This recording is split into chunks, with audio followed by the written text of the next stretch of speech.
Yo, what's up, OG? Hello, hello. Hello, hello, hello. What's up, guys? Sorry, super last minute random stream. I was gonna go on stream in a few hours.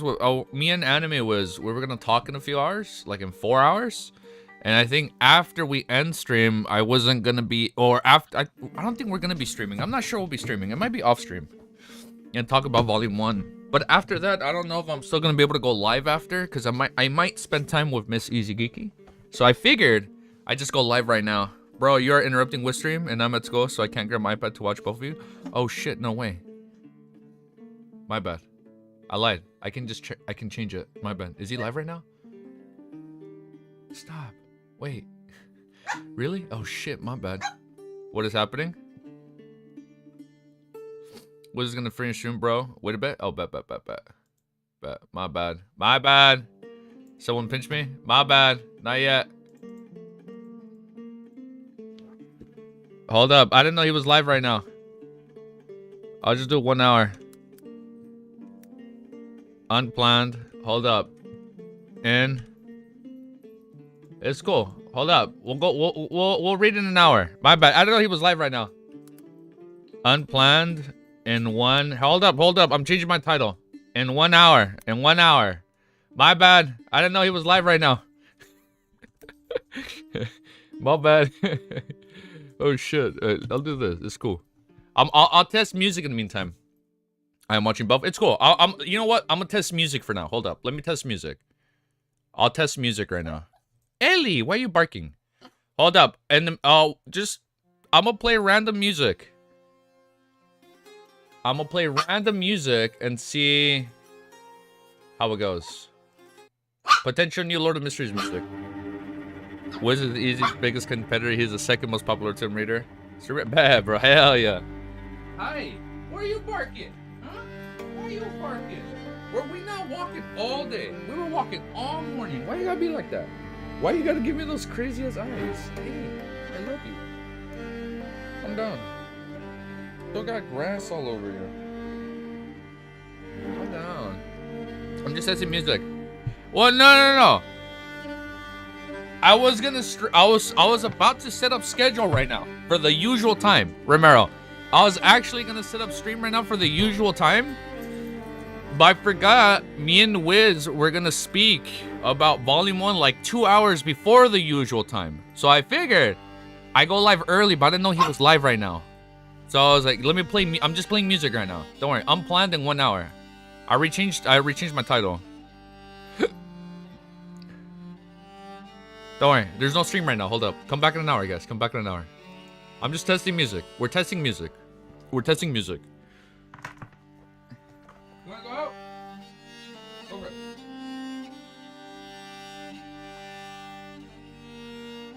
We're just testing music. Yeah, no, let's go. Yeah, you guys go. Head out. I'll just test music for now, because I still want to test new music to see if it gets picked up or not. So I'll just do that for now.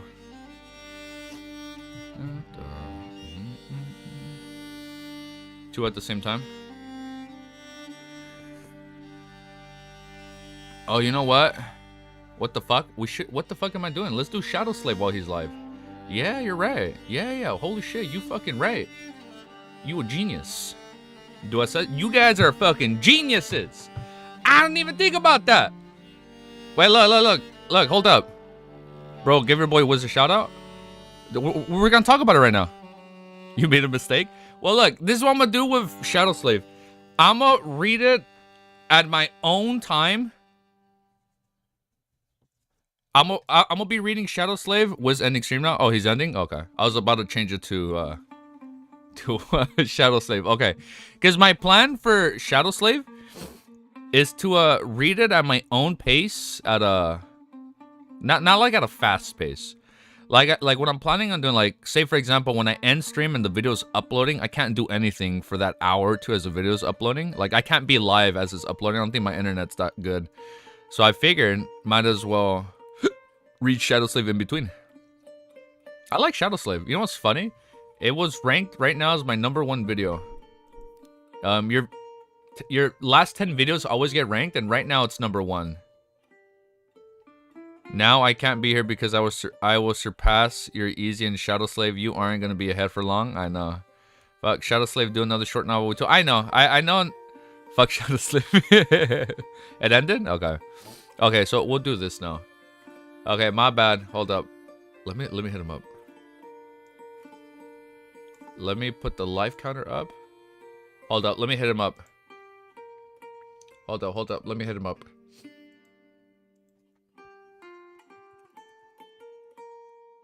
My bad.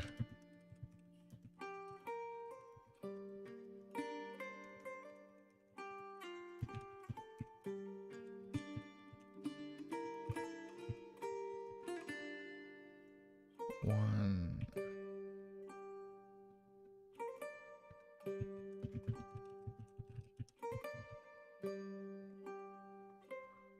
SSS solo leveling. Brag it out. He's done. He's done. Now read. Okay, we'll change this. Oh, hold up. He's responding. Oh, you hate it more than I like it. So far, I mean, I liked what I read. I think I'm gonna read it at my own pace, off stream, and then upload videos. And I kind of liked it. No worries at all.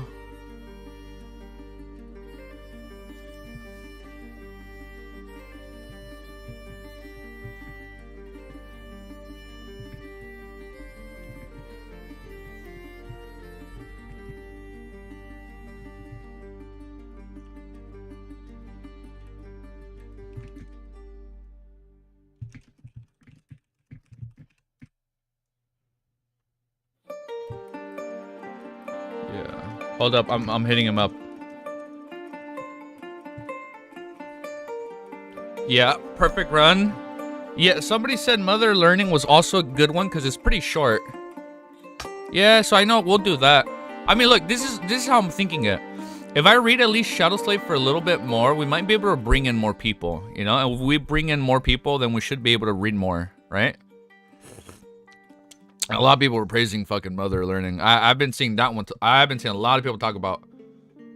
Sound good, but all right. So we're gonna me and him. We're gonna be talking a bit. I don't give shit about SS. Just keep LOTM consistent. Mother love is short. I know. Don't worry. I have a tab open.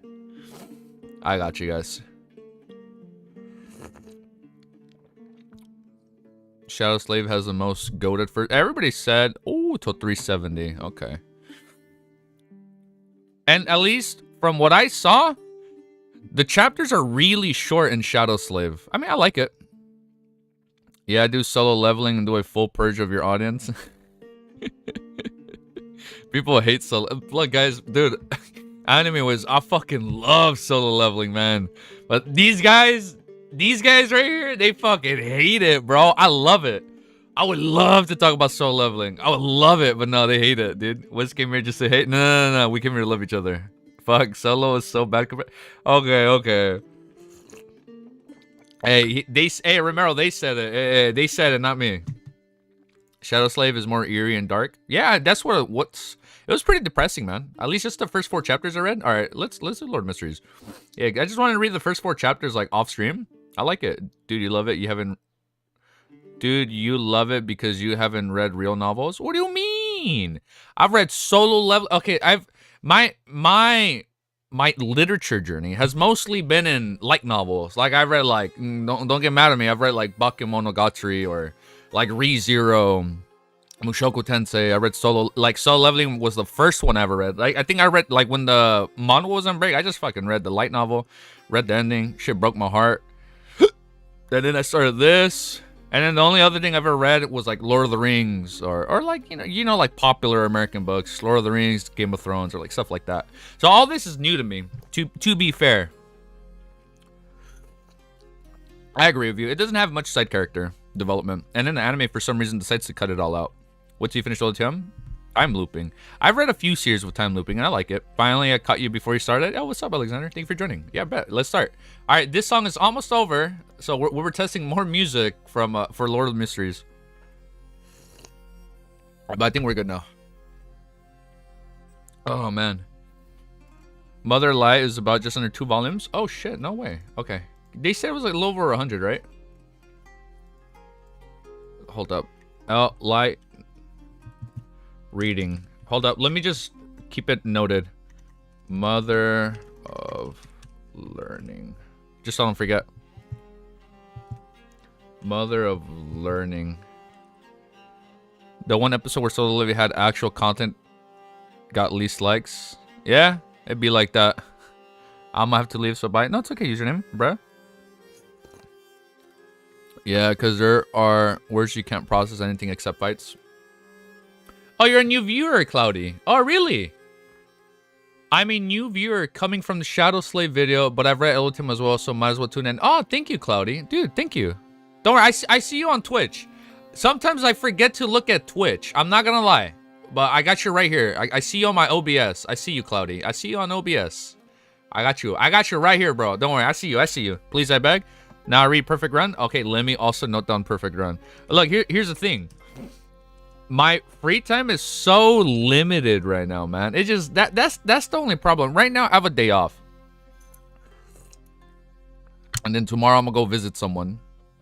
And they're sick, so we gotta make sure they're okay. So I probably won't stream tomorrow. So I figured stream right now before we speak with Anime Wiz, and then because I might be spending time after. Bro, Easy Geeky, just don't read. Yeah, no, that's the thing. I don't want to read too much all at once. I'm gonna take my time with Shadow Slave in between live streams, right? At least since it's also really popular, I feel like we might be able to get in more people. You know, if we get in more people and we grow, hell yeah, even better. Mother Learning, and don't worry, I'm gonna start it because a lot of people are talking about that one. Web novel versus Railroad. I don't know what that is. But let's keep going. You guys ready?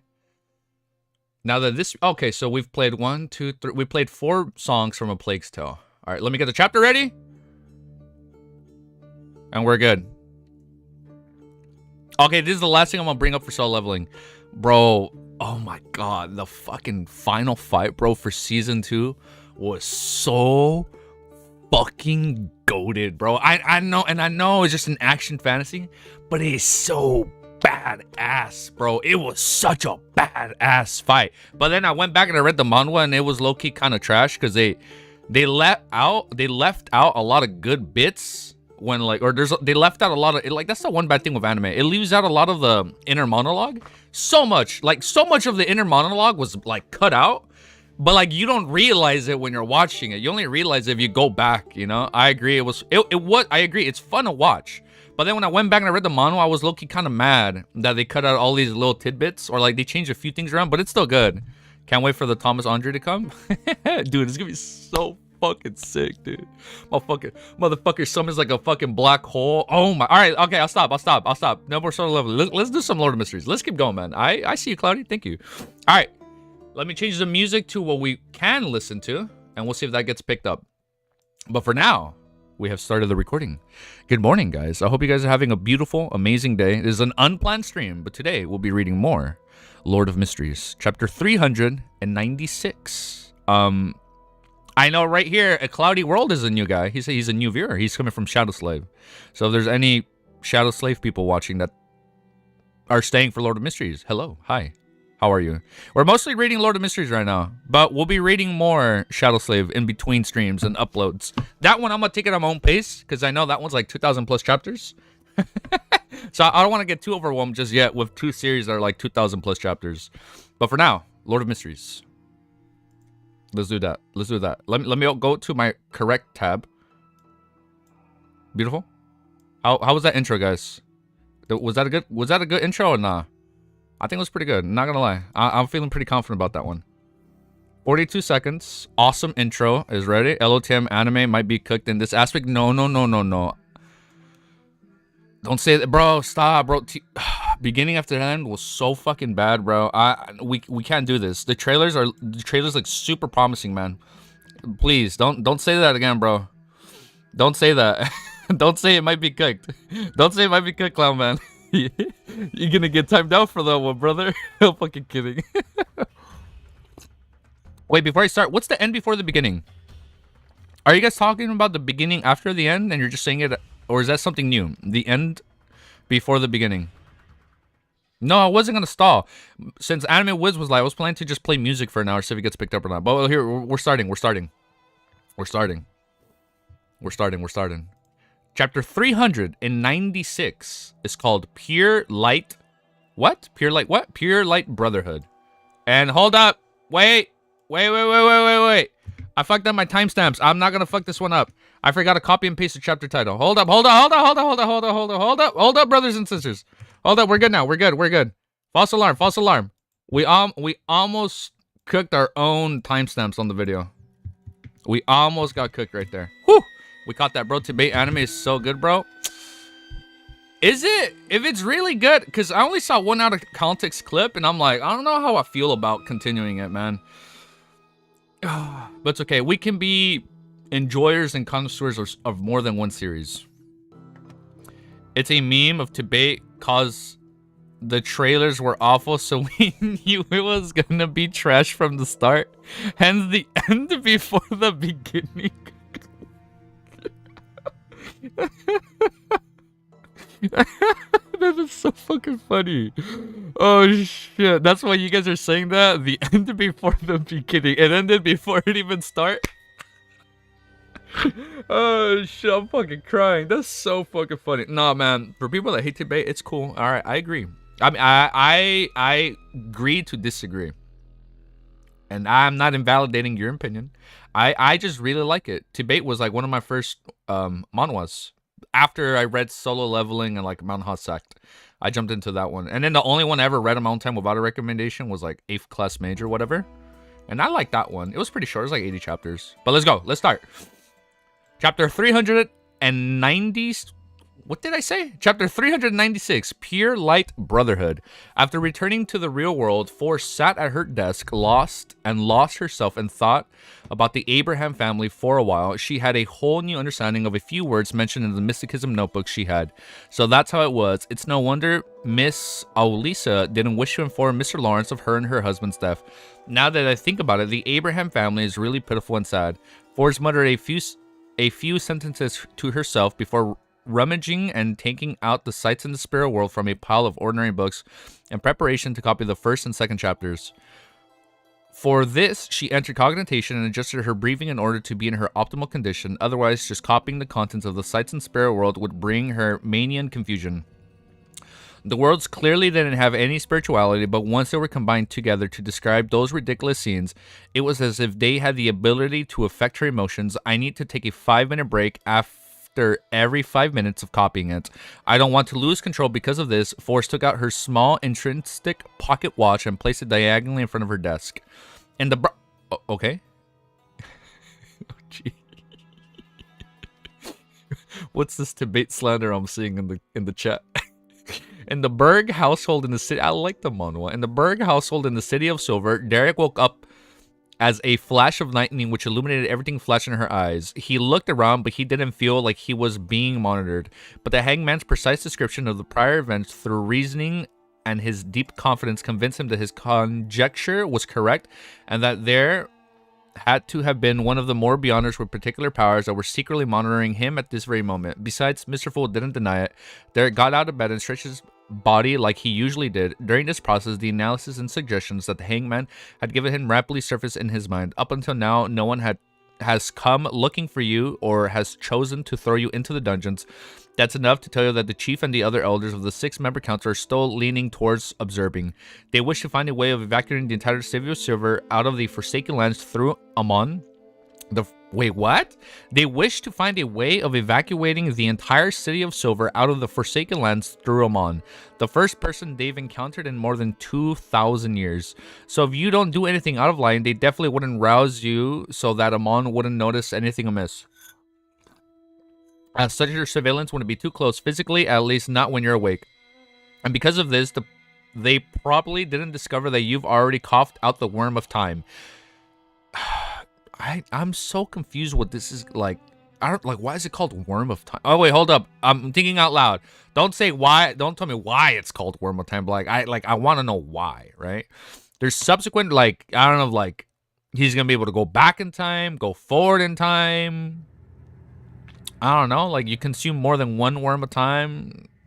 Their subsequent reactions are enough to indirectly prove this similarity. They should only be able to observe what kind of ritual you held, but they wouldn't be able to figure out who you're praying to. If it were me, I would definitely suspect that it was related to Aman.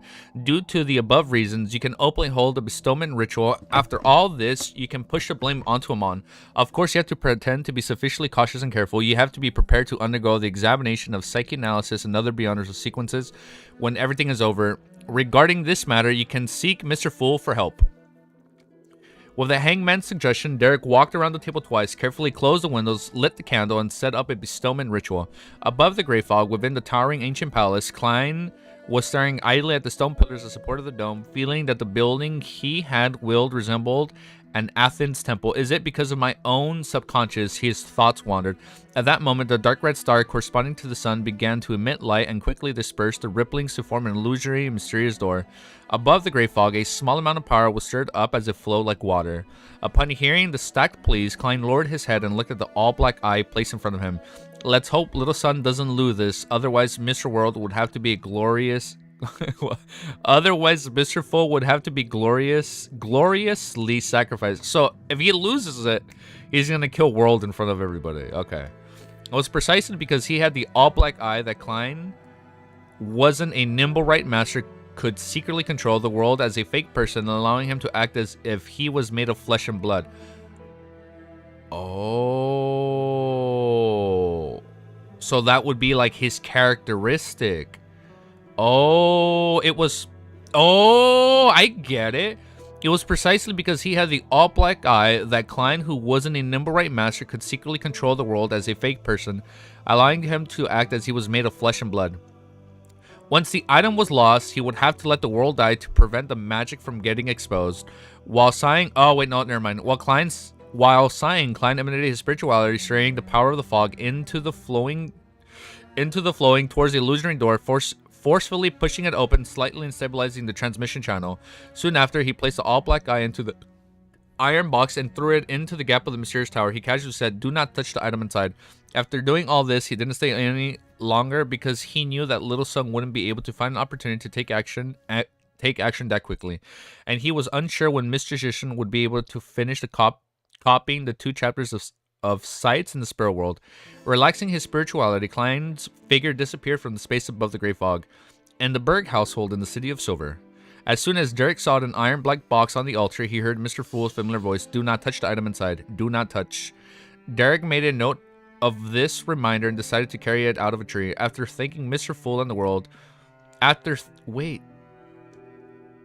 I didn't read this, right? No, I did read this. No, I didn't read this. Okay, for a second I thought I read this. Holy shit. Sorry, I had to pause the video. Because I remember it said this part, like, do not touch the item. Never mind. It's recapping the last chapter. Okay, I thought I read this for a sec. No, we're good. Okay, we're good. Do not touch the item inside. Do not touch. Derek made a note of this reminder and decided to carry it out to a tree. After thanking the Fool and Mr. World and ending the bestowment ritual, he opened a box with extraordinary care and examined the contents. It was a completely black eye without a pupil. Just looking at it threw his mind into chaos, and his thoughts became sluggish. Faint, indistinct, and seemingly crazy ravings sounded in his ear. After a sudden shiver ran through his body, Derek closed the lid of the iron box, picked up a silver dagger, and completely sealed the iron box with a wall of spirituality. Then he put the iron box into a secret pocket of the inside of his clothes, fixed the axe of Hurricane in place, and left the room, heading straight for the training field. The exploration team members were still under the disguised quarantine. However, Derek had no plans to take action today. He carefully followed Mr. Hangman's instructions and planned to observe the situation first and patiently wait for an opportunity. Of course, if there was a good opportunity, he would have to act decisively. Upon entering the training field, Derek circled around the exploration team's area and saw that they were gathering in groups of 2 or 3, whispering to each other, but once they noticed that someone was watching, they would immediately stop and stand there in silence. At times, they would take a few steps, like zombies that had just crawled out of the darkness. What would they do if I remove the wall of spirituality now and allow them to sense the feelings emanated by Mr. World's item? Will they turn their heads at the same time to look at me? Derek imagined the scene of everyone turning their heads to looking at him with cold, emotionless eyes, and he felt a baffling, indescribable fear. He drew a breath and told himself to be patient, to wait, and not to panic. City of Silver at the top of the spire in a room that belonged to the chief. Demon hunter Colin Iliad, who was resting his mind with his eyes closed, looked towards a dark corner. A human figure? A human figure stood up from the ground with a twisted posture. It swayed slightly and said with a voice that sounded like a metal abrasions, Your Excellency, Daring Berg has held another ritual. Oh, this was the guy watching him. Oh, I remember him. Sorry, I know my mic is spiked. Oh, wow, my audio is so loud. Hold on, I'm gonna turn down a bit. This is the guy that was watching Derek when he went above the Grey Fog. Yeah, I remember him. You guys were scaring me like he's not safe, man. You guys were trying to scare me, and I'm like, no, they're probably just observing him. Right here. Your Excellency, Derek Berg has held another ritual. According to my observation, it's likely to be a bestowment request ritual. It's very similar to the sacrificial rituals we usually hold, but what's different is that he received a response and was given an iron black box. I couldn't exactly see what was inside, but it gave me a very evil and dangerous feeling. Shit, okay. At this point, the shadow urgently pleaded, Your Excellency, it's definitely directed by that mysterious person. We have to take action and not let this continue unheeded. Otherwise, Derek Berg will summon an evil god or a similar existence sooner or later, destroying the entire city of Silver. Colin's expression became unusually grave. He stood up and... No, bro. Like, if only you guys knew, it's just a regular dude that came from the real world. It's chill, bro. You guys are on the same side. You guys are literally on the same side. Colin's expression became unusually grave. He stood up and slowly paced up and down, saying, let's wait a little longer. Up until now, we still haven't figured out the purpose of that mysterious person who called himself Aman. We don't understand why he only sent one avatar to the City of Silver after discovering it, as well as the goal of patiently staying in the underground dungeons for 42 years. If his intentions are solely to destroy us, he wouldn't have done such an incomprehensible actions. Just wait a little longer. This might be our hidden hope, the hope for us in surveying the apocalypse when it comes. Just as he finished his sentence, a bolt of lightning flashed past the window, illuminating the pitch black sky in the gloomy room. When it was almost evening, Klein finally received Mist Magician's praying and obtained the first 2 chapters of the sights in the spirit world through the sacrificial ritual. When he sat in the seat that belonged to the fool, he leisurely flipped through the copy notebook and he read them line by line. He was stunned to find himself turning increasingly irritable. What's happening? Those words clearly don't contain any spirituality, and the paper is ordinary as well. It couldn't be a sealed artifact, so how did it affect my state of mind? Furthermore, I'm above the Grey Fog, a fog that can even sever the influence of a true god. Klein frowned, leaned back, and carefully recalled the information in the Book of Secrets, which had similar phenomena. Not long after, he roughly understood the reason. Truly the scammer that doesn't belong to this era. Not long after, he roughly understood the reason. When certain existences were describable in detail, even if it was written in text form, it would still affect the readers through thoughts and psyche. Amongst them, the scariest were recorded related to true gods. A book of exploring a particular god in a detail would cause every reader to go crazier or even distort the ideologies. As for Beyonders, there was a high chance of them losing control. Sights in the Spirit World was written by a certain ancestor of the Abraham family. He had recorded all the strange and wrong and wonderful things that had happened whenever he traveled through the spirit world. Oh. Okay. In the first chapter, he described the lights in the spirit world. He believed that the 7 rays of pure light of different colors contained the limitless knowledge of different domains, and that no matter where the travelers were in the spirit world, they would be able to see them blanking higher elevations. So there's different elevations in the spirit world. What was even more surprising was that these 7 rays of light were alive.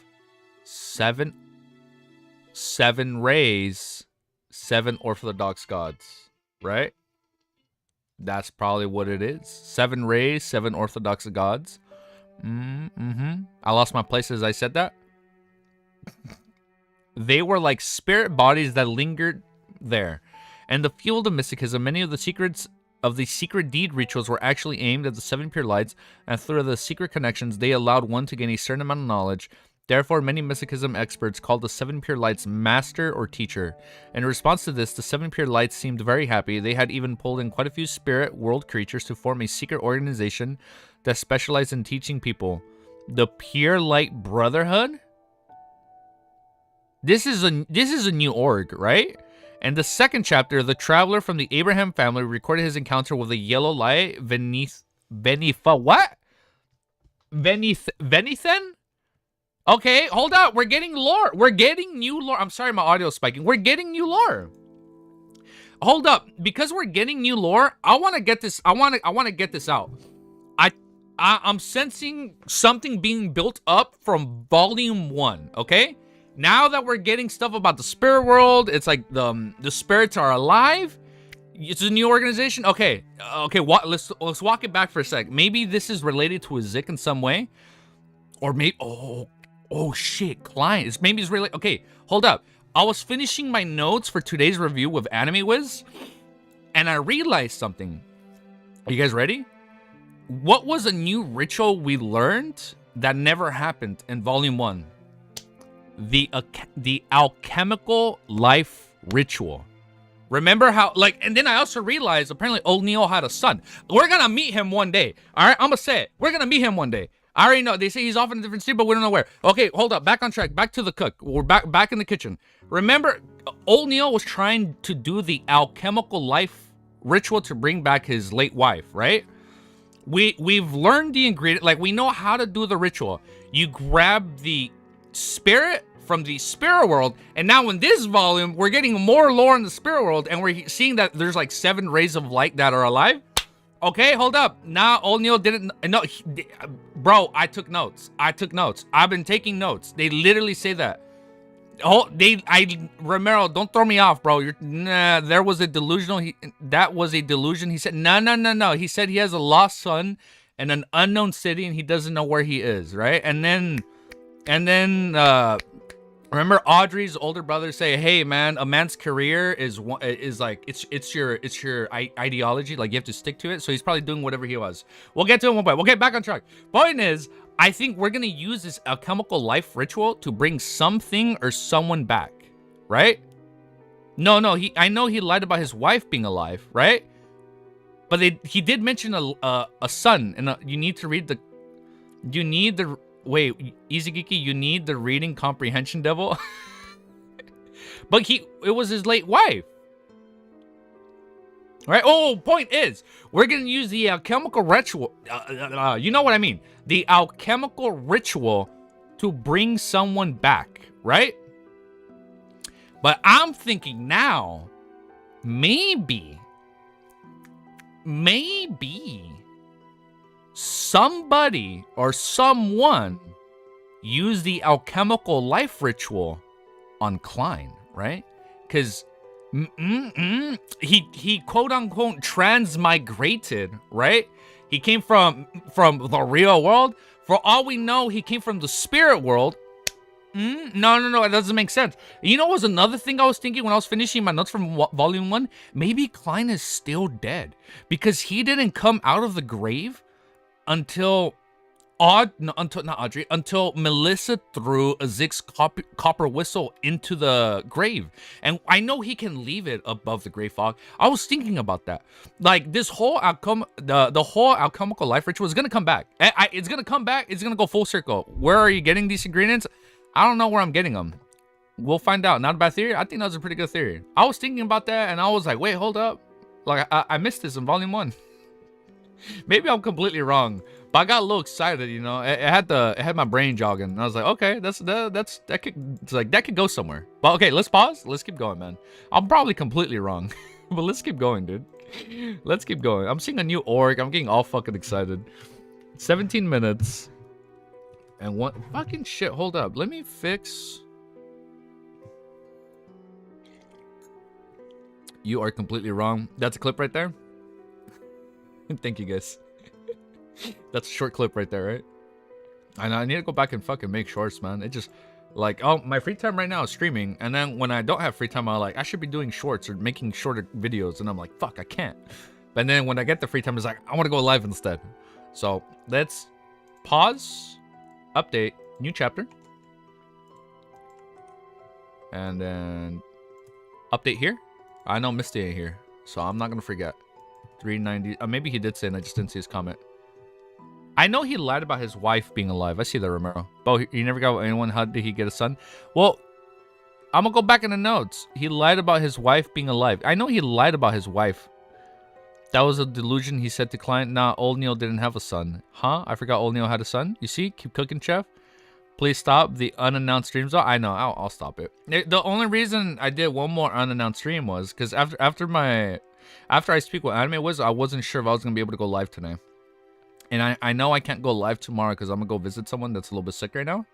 And I was like, that's probably gonna take up most of the day. So it's like I can't stream tomorrow. So it's like I should stream now, read more, And then if I can stream more after I speak with Anime Woods in like 3 hours, then I can stream again. So we might get 2 read-throughs today. We'll see. We'll see. We might get 2 read-throughs today. And I apologize. It might be another unannounced stream at the usual time. But luckily, it might be an unannounced time at the usual time. We'll find out. All right. Chapter 397 is called Apocalyptic Prophecy. Relying on the power of the mysterious space above the Grey Fog, Klein quickly recovered a good state of mind and continued to read the second chapters of the Sights in the Spirit World. The traveler of the Abraham family, the owner of the notebook, claimed that when he wandered into the depths of the Spirit World, he met an elder dressed in a lemon? Dressed in a lemon? Okay, never mind. Dressed in a lemon yellow robes. The elder's body was translucent and was abnormally similar to the surrounding creatures of the Spirit World, but his attitude was surprisingly amiable. The traveler from the Abraham family conversed with the elder for a while, and he was surprised to find that the elder was actually one of the 7 pure lights that blanketed the Spirit World at the highest elevation. Yellow light Venithan.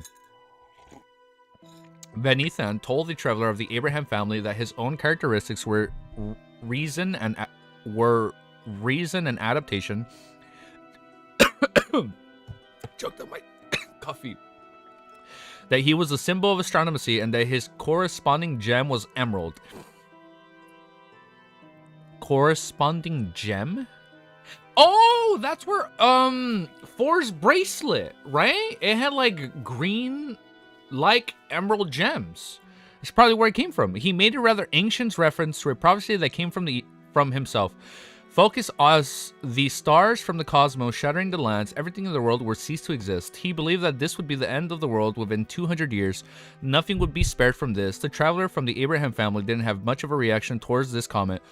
Instead, he asked how he could remove the bloodline curse of his family, yellow light. Venithan told him that in a certain sense it was indeed a curse, but it had a completely different nature from the curses in Mysticism.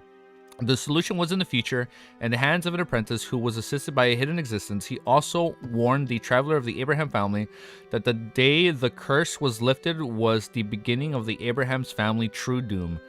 So they lift the curse and they're doomed. Well, that's pretty morbid. Okay. As for what the tribulation was, he said that he wasn't so sure himself. He believed that it involved a great existence of the level of gods. In the second chapters of the Sights in the Spirit World, the owner of the notebook mentioned something else. Venithan mentioned another matter. The rulers of the Great White Brotherhood would often enter the real world and through different methods transform... One sec.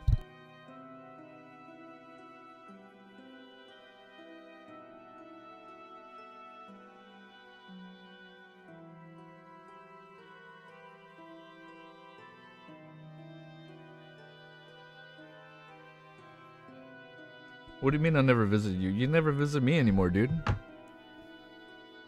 Sorry, I had to put my phone on Do Not Disturb. We're good. And I realized we're still recording. It's okay, sorry.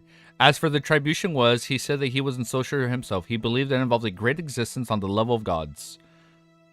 Music change? Wait.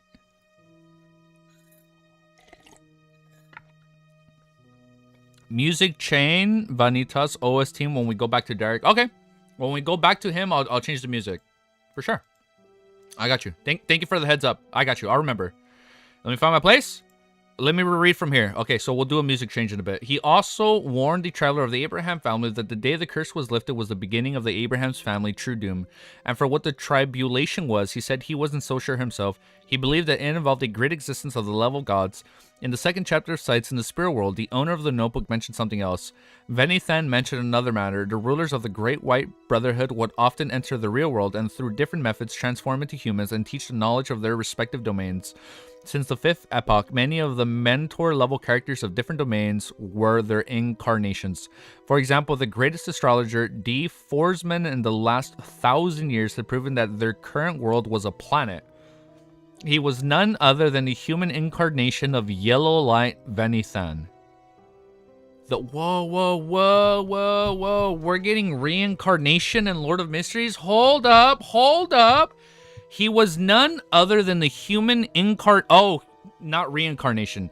The human incarnation of the Yellow Light Venithan. Okay, my bad. I thought it said reincarnation. Based on this, the owner of the notebooks raised a theory. Which pure light's incarnation was Roselle Gustav?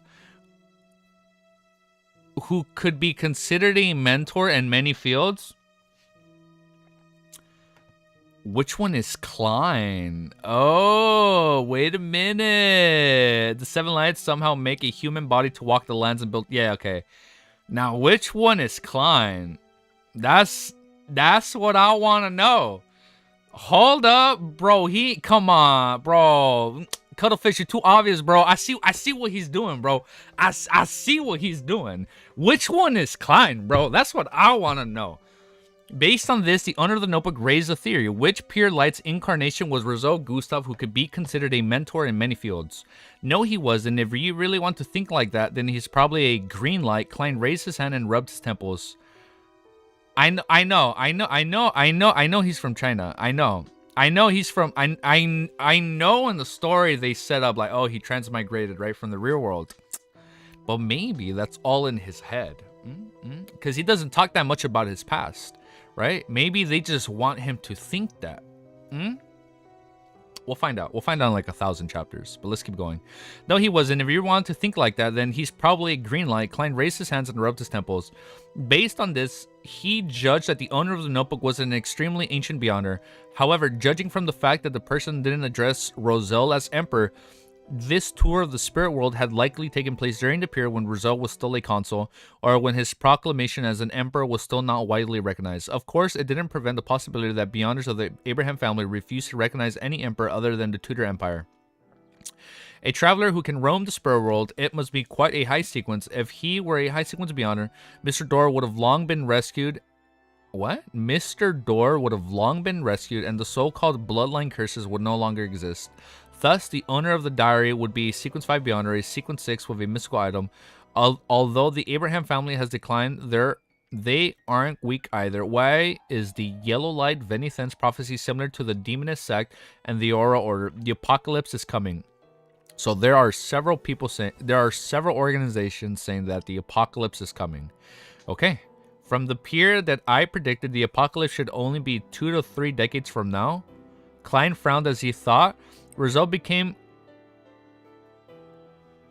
consul in 1173 and was currently November 1349, 176 years away, and the Yellow Light Venithan had predicted that then it would be between 200 years. Oh, so it's coming up in like 30 years. Considering the fact that Klein had only made an estimate of the period interval, it was possible that he was 24 to 50 years from the apocalypse. Rosal proclaimed himself as an emperor in 1192 and was assassinated in 1198. Although the first 2 chapters of the Sign of the Spirit World didn't provide any particular knowledge, it had thoroughly opened up his thoughts, allowing him to understand the situation of the Spirit World to a certain extent, as well as the existence of the 7 pure lights and the Great White Brotherhood. So when advancing, hold up, is the Great White Brotherhood the secret organization that's been pulling everything in the shadows that Rosal mentioned in his book? Wait, no. Don't answer that. No, thinking out loud. Because I know Rosal mentioned like, oh, the organization, and Klein was like mad that he didn't say which one. Klein has deduced that the writer of Sights of the Spirit World is, like, he's deducing that. Green light is a Chinese joke about cheating on others, by the way. Oh, I didn't know that. It's a rhetorical. Thank you, Beck. That was a rhetorical question. Okay. Maybe. I like that. Good answer. Okay. Rhetorical? Maybe? Question mark. Okay, we'll leave it there. So when advancing, the pure lights seen at extremely high elevations after transforming into a spirit body state and holding the corresponding rituals are the pure lights of the spirit world. Furthermore, they are alive within their own thoughts. How miraculous. The first two chapters of Sights in the Spirit World aren't completely lacking practical knowledge. At the very least, I know that Yellow Light's real name is Venithan and that his corresponding gems is Emerald. I got to learn a lot of detailed information, and I can use this to design secret deed rituals to the point towards him. But for the time being, it wouldn't be of much use. Klein thought for a moment, then he closed the copy notebook and returned to the real world. He had more important things to do instead of communicating with Yellow Light Venithan. Klein took out a piece of paper, raised his pen, and wrote a letter to the inventor Lepard, asking what stage of the patent approval process the bicycle was, why it had been successful, and if it indeed needed a lawyer to help him. With the establishment of the magician's rules, The thorough digestion of the potion wouldn't take him more than 2 months, and he had to save up as quickly as possible for the corresponding cost of the beyond ingredients that needed for him to advance to Faceless. Damn, it's gonna be hype when he hits face. He has to hit Faceless this volume, bro. There's no shot he doesn't. Of these, the Sun might be able to offer one item for free because the all black eye, but the other item required Klein to figure it out for himself. As far as he knew, the corresponding beyond ingredients for sequence 6 were all over 1,500 pounds, and they were typically in a situation where demand striped supply. In addition to the 2 main ingredients, the supplementary ingredients included the blood of a 1,000-face hunter and the hair from a deep sea naga. These 2 items were extremely rare and rich in spirituality, making them expensive. Earning money really is difficult, but spending it is easy. Tell me about it, bro. If only I could sell the werewolf and interrogator beyond characteristics. I can't even waste a single penny or solely. Klein sealed the envelope and adhered a stamp on it. He knew how much he had without even needing to count. 624 pounds in notes and 5 1-pound gold coins plus 7 solely notes and some copper pennies. Right, Miss Magician will pay 600 pounds for the Sheriff Beyond characteristics meant for Miss Shio.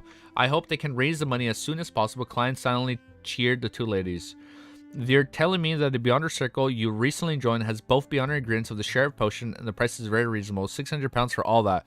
Shio widened her eyes as she delivered a barrage of questions. She had just come back from Eastboro to find out who had recently been keeping tabs on Capum.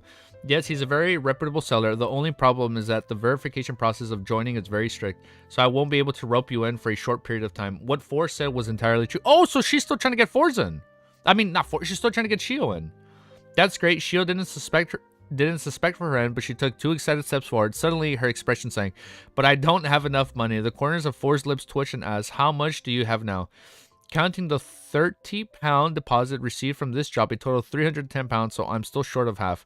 She'll scratch her short blonde hair. Let me think of where I can borrow 300 pounds. Go, Audrey.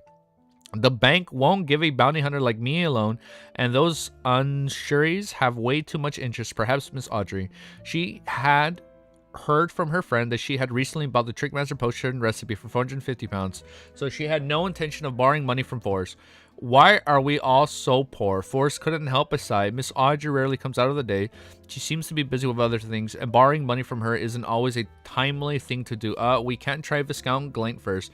If it's too late, then I'll pay you for the rest. I have 430 pounds. That's enough. She's gonna lend her the money? I hope you pay the rest. I have 430 pounds. That's enough. She'll blink her eyes and suddenly lower her head. She said in a heavy voice, "Fours, you're the best." Ah. When I advance to Sheriff, I'll earn even more money. Four smiled and shook her head. So why don't you do the cleaning today? How about that? Okay, I'm gonna change the music. Dude, I'm scared. Remember how at the end of volume 1 I said I'm gonna close my heart this volume? I'm scared that we're getting so much screen time between Fours and Shio and only Fours in the club. I'm not even gonna say what I think I might happen. Let's just change the music, bro. Let's change the music, Cammy. I got you, dude. I'm not even gonna fucking finish my Ellie's coming in. Ellie!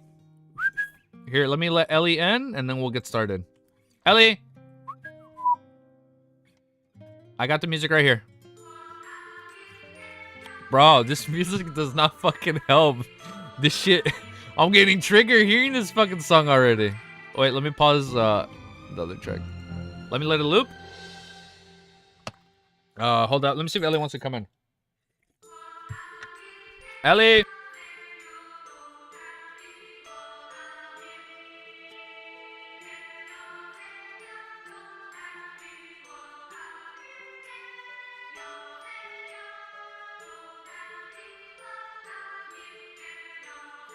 Came, scratched at my door, and then just dipped.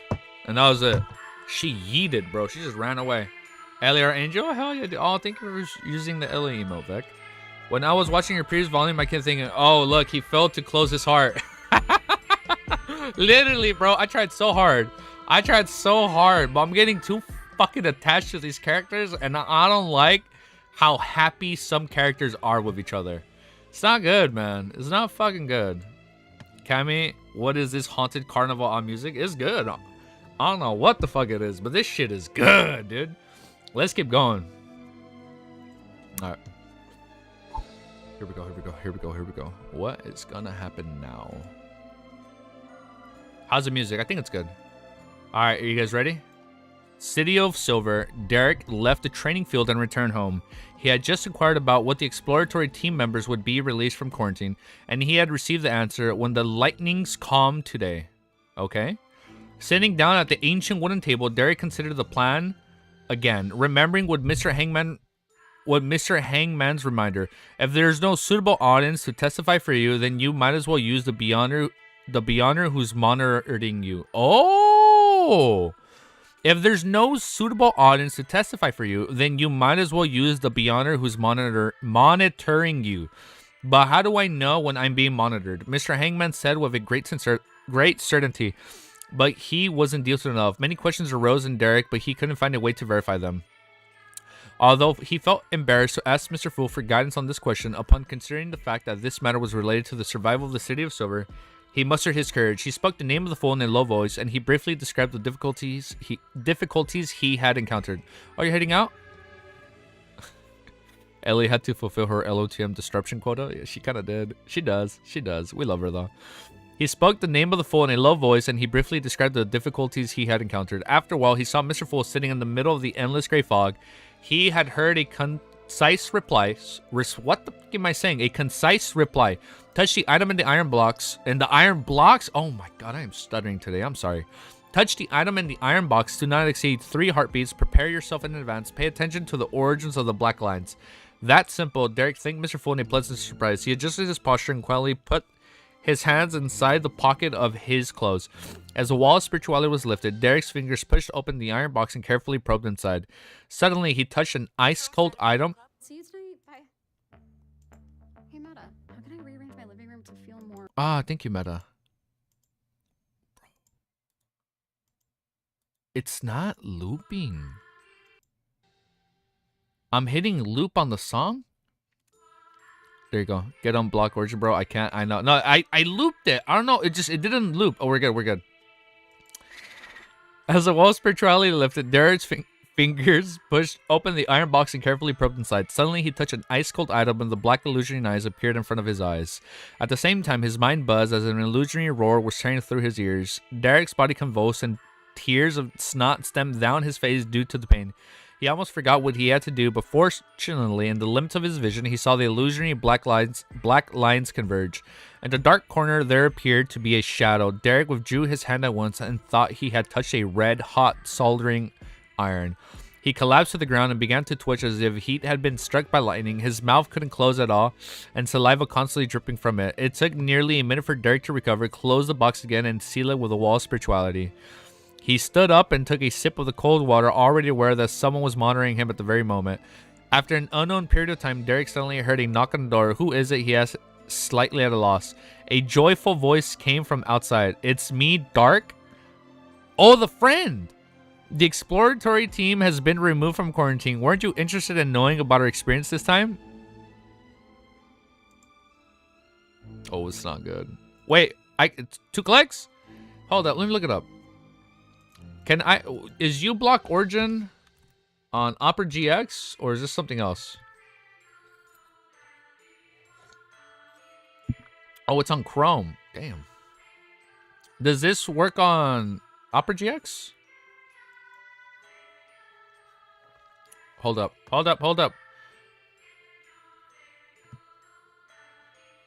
This extension may soon no longer be supported because it doesn't follow best practices from Chrome extension. Shut the fuck up, man. You need an ad blocker on the internet, bro. There are so many pop-ups. Holy shit. Like, the internet needs an ad blocker. Like, stop it. Like, how does it not follow? Well, I mean, I have it. I apparently have it. Let's find out. I think I have it. We're good. It said it's good. It says if I want to remove it from Opera. I think we're good. I got it. We're good. What the fuck is... I thought it was a spoiler, but it's from the game we're listening to. Okay, we're good. I have it. We have it. We have uBlock Origin. We're good. We're good. No more ads. We are ad-free. All right, let's continue. Wait, I lied. Let's not continue. I need to update my stuff. Chapter 398. Sorry, I'm a little bit out of it. Kind of... I don't know if you guys can tell. I'm kind of distressed. Let's keep going. Chapter. We're getting our chapter title. 32 minutes. 55 seconds. Alright, we got U-Block Origin. We're good, bro. We've advanced as a streamer. Finally, ad-free. Wait, guys, hold up. Wait. Unironically, don't skip my ads, though. If you guys watch my ads, it actually helps support me. I'm trying to buy a boom mic. The thing you connect. Wait, that looked kind of wrong. You know the boom mic that you can just like for your mic? I literally have my boom mic on a fucking candle, so it's closer to me. I digested my streamer potion, but hold up. Do not digest the watcher potion. No, do not hit skip, okay?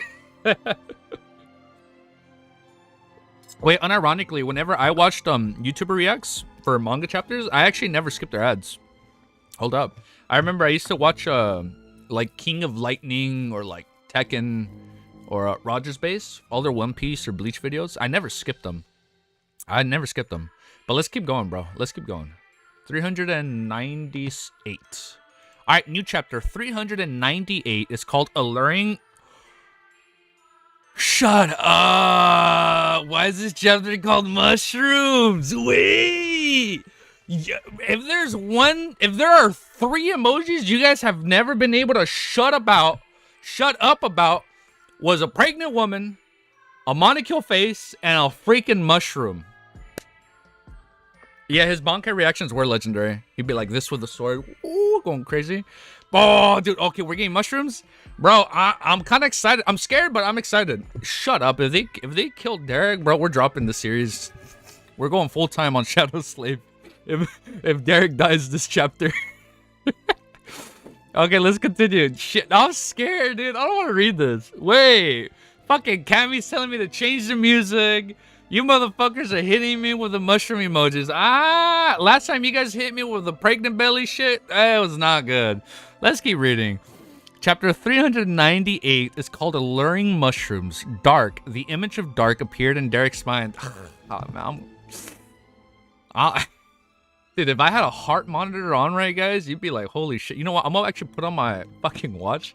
I'm gonna show you guys my thing right now. I'm gonna show you my fucking heartbeat, man. Oh my god. Wait, hold up. Let me actually set this shit up. Nah, I'll fucking do it later. Just on my fucking heart's racing right now, dude. Oh, he was of medium height, slightly plump and strong. He was an optimistic, cheerful teenager who often beamed with a friendly smile. He was a classmate during the general education and a teammate of the patrol squad. But after this exploration of the fallen crater's half-destroyed temple, he had become reserved and merely smiled at everyone. I feel like he's being possessed by a parasite.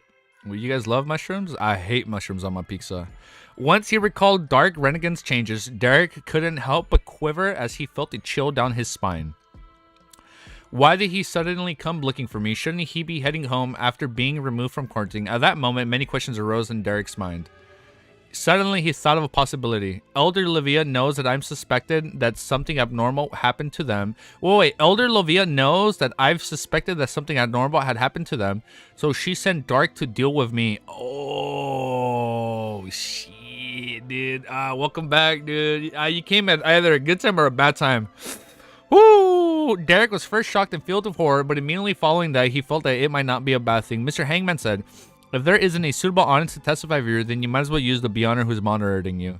And now the person monitoring me is in that corner. If Dark were to suddenly attack me, then he would definitely expose the fact that there's something wrong with him. Oh, wait. Yeah, so it's good. Okay, so they're setting up Derek as the bait. This way, even if I don't use Mr. Fool's item, I can still make things go smoothly. Derek turned his head to look out the window. At that moment, the frequency of the lighting had dropped to its nadir. Only after a minute or two would a bolt of lightning streak across the sky, illuminating half the sky.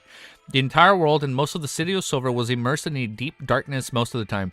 If he were alone, Derek wouldn't have searched for a candle to light. He liked to lie quietly in bed and think about all sorts of things.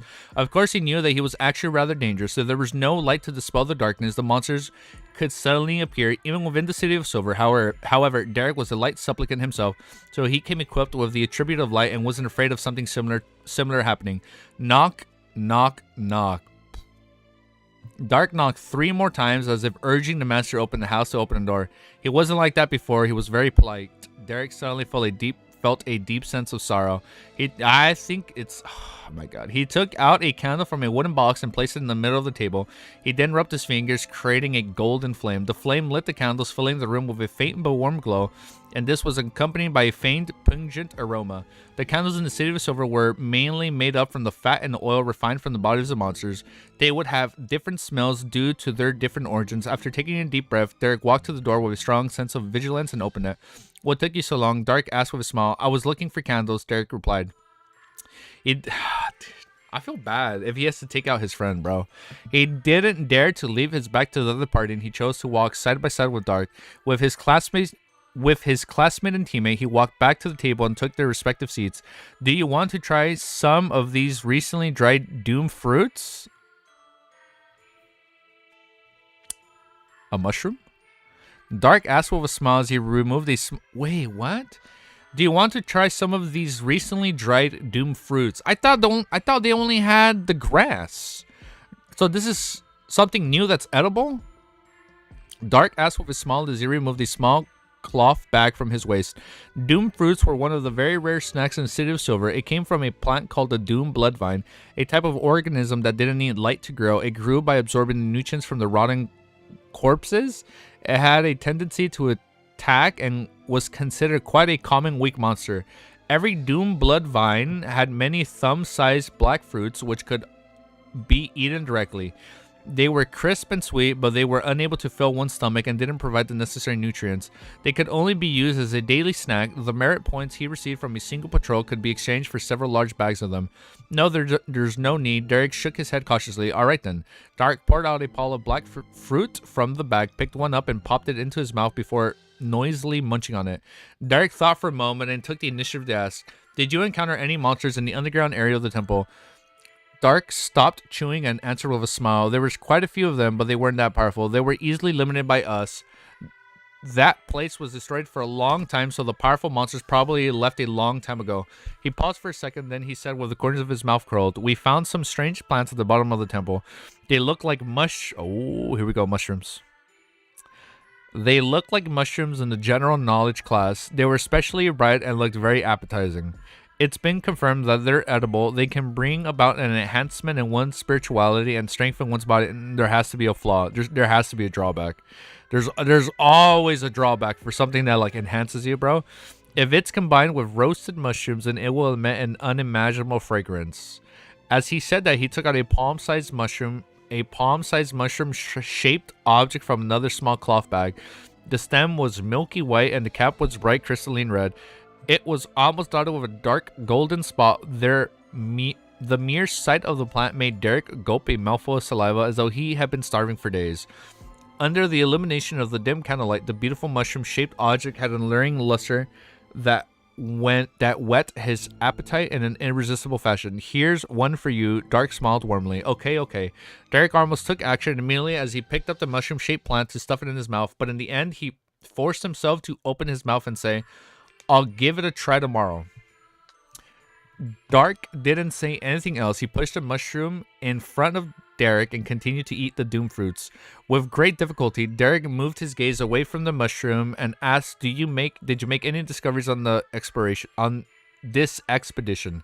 Yes, Dark paused his snack eating and held a black doom fruit, replying extremely seriously, we found a lot of murals. A continuous series of murals. Do you remember the statue in the temple? Yes, Derek shot a glance at the mushroom and nodded. A huge cross with a naked man nailed to it while hanging upside down, and its surface was deliberately smeared with a lot of blood. Dark fiddled with the doom fruit in his hand and said, the newly discovered murals tell us that the builders of the temple believed that the statue represented the Lord who created everything. No, they believe in the creator. That represents the true creator. Two different schmucks, right? Two different people, because I know I used to mix them up. Two different people. The newly discovered murals tell us that the builders of the temple believe that the statue represented the Lord who created everything, the omnipotent and omniscient God. This is different. The omnipotent and omniscient God was supposed to be the creator, but the one nailed upside down is the true creator. They believe that the Lord didn't abandon his land, but instead helped us shoulder the vast majority of our sins when the cataclysm came, thus starting from an upright position to upside down. Oh, that's why he's upside down? One is upside down and one is ugly. Tell me about it, Abby. They believe that the Lord didn't abandon this land, but instead helped us shoulder the vast majority of our sins when the cataclysm came, thus starting from an upright position to upside down, from walking freely to being nailed to the cross and bleeding in our stead. God's grace knows no bound. We are not the abandoned, but instead the beloved chosen ones. Without the Lord bearing our sins and shedding blood in our stead, the city of silver would have been destroyed long ago. Humans would have long ceased to exist. But in the outside world, in the Lowen Kingdom, when Mr. Hangman, Miss Justice, and the others are located, there are no curses, no extreme darkness, no monsters lurking in the darkness. We aren't the chosen ones who are beloved, Derek silently retorted inwardly. If that's true, then we just need to change the symbols of the corresponding honorific name during a ritual, and we can receive the Lord's response again. Dark went on, describing the murals under the temple, speaking of his speculations. As this went on, Derek found it increasingly difficult to resist the temptation of the... Don't bite the mushroom, bro. Don't do it. No, I mustn't eat it. If I eat it, I might end up like Dark and others, completely corrupted by the fallen creator and become a fanatical believer. Romero clearly ate this mushroom, right, guys? He clearly ate the mushroom, right? Romero ate the mushroom. I might end up like Dark and the others, completely corrupted by the fallen creator and become a fanatical believer. If there's someone monitoring me, they wouldn't notice anything amiss. Derek felt a surge of horror that he had to do something to extract himself from the situation. He is the mushroom. Chase Dark away and returned to the mushroom to him. However, this is equivalent to giving up on this opportunity. Derek's gaze automatically fell on the yellow candle flame that was burning quietly. I'll get you a glass of water. He quickly went through the plan he had discovered with Mr. Hangman and calmly stood up. Dark nodded as he threw the black thumb-sized doom fruit into his mouth, munching at it noisily. When Dark poured the water, he deliberately slowed down his actions, lowered his head, and recited the honorific name of Mr. Foe. Finally, he said, "Your devoted servant prays for your attention. I pray for you to take his offerings." No. Don't give him the mushroom. I pray for you to open the gates to your kingdom. Whoosh. A strong gust of wind blew up inside the room as the power of nature generated under the incantation's influence formed clear waves. At the same time, Dark, who had just picked up a black doom fruit, suddenly raised his head and looked at Derek, who was facing him from the side. What happened? Without answering, Derek held one hand over the axe of Hurricane and stuffed the other in his secret pocket, removing the wall of spirituality on the exterior of the iron box. Derek cast an exceptionally guarded gaze at Dark, only to see the expression of his classmate and teammate darken as bright red traces appeared in his blue eyes. What is going on, dude? In his hand, the doom fruit strangely shed... What? In his hand, the doom fruit strangely shed its outer darkness and transformed into a seemingly pale, fleshy color. It wasn't a doom fruit, but a finger, a bloody finger, a human finger. The pile of doom fruits on the table were comprised of human fingers. The brightly colored mushroom had also changed its appearance. It was no longer as beautiful, and it no longer flowed with an appetizing luster. It was a blood-stained scalp with short black hair. What? Staring at Derek, Dark opened his mouth, his voice cold and adrift. What were you doing? Yo, that is so gross. So, like, it was an illusion. This dude is just eating fingers? Wait, and the mushroom was a head. Right? Was the mushroom a head?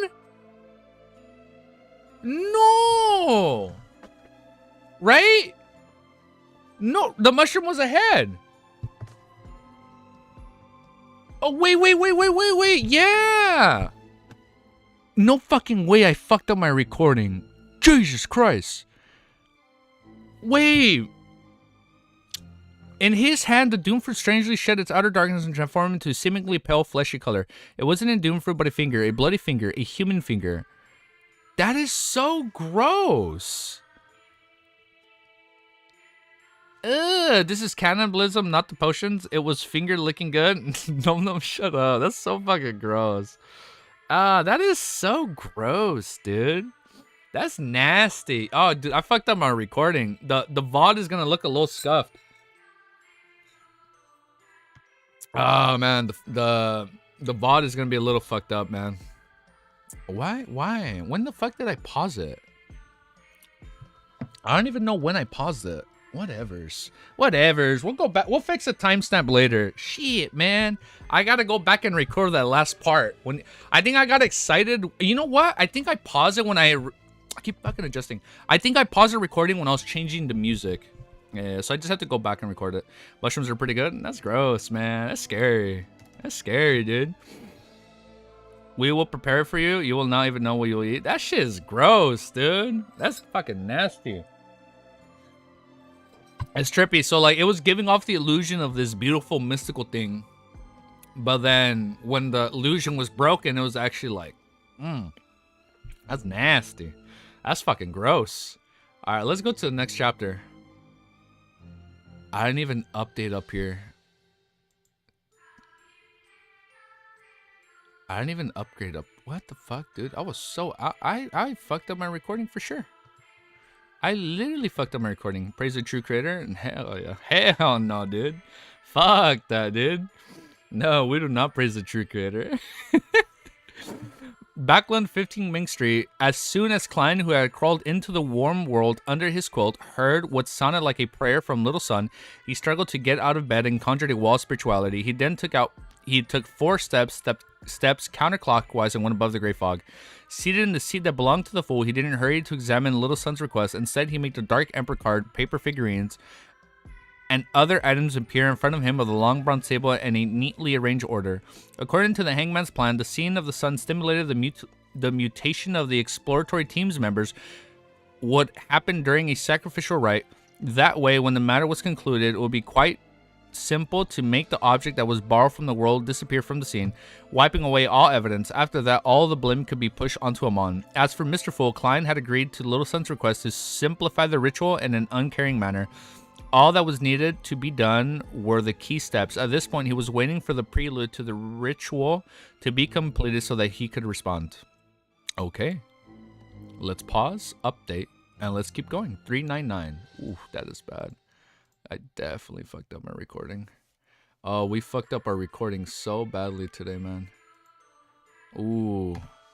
Damn, man. Yeah, you want to greet me? Oh, thank you, dude. Ezra and greet you, but I'll return to their videos now. No, thank you. Thank you for tuning in, even for a little bit. Thank you, man. I fucked up my timestamp, so like I'm not even gonna. Oh man, the VOD is gonna be kind of fucked. The VOD is gonna be kind of messed up. We're gonna have to go back and figure this out later. There's no timestamps. There's gonna be no timestamps after 30 minutes of the video, because I'm gonna go back and screen record. I'm a girl, but all love. Oh yeah, for sure, man. Thank you. Thank you. After eating the mushrooms, you won't need IV nutrition. Shut up, dude. That's so gross. Hey, thank you for tuning in for a little bit. No, for sure. You return to other videos for now. Thank you. How do we say it? Teresa? Teresa F? Thank you. Are you guys ready? Let's keep going. Let's keep going, brothers and sisters. Let's fucking keep going. Let's just fucking keep reading. Let's just keep reading. Chapter 399 is called The Corrupted. In the Berg household in the City of Silver, looking at the bloodstained scalp, Derek suddenly recalled what it previously looked like. It was a beautiful and alluring mushroom, one that he almost couldn't control himself from swallowing.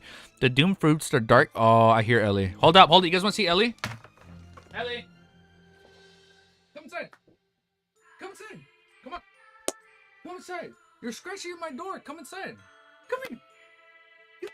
No? Ellie, come on, we're reading. We're still live. Come on. Come in. I love you, Ellie. You're such a pretty thing. I love you, Ellie. Hey, what's up? Okay, I'm reading. I'm live, okay? Oh, I know. I love you.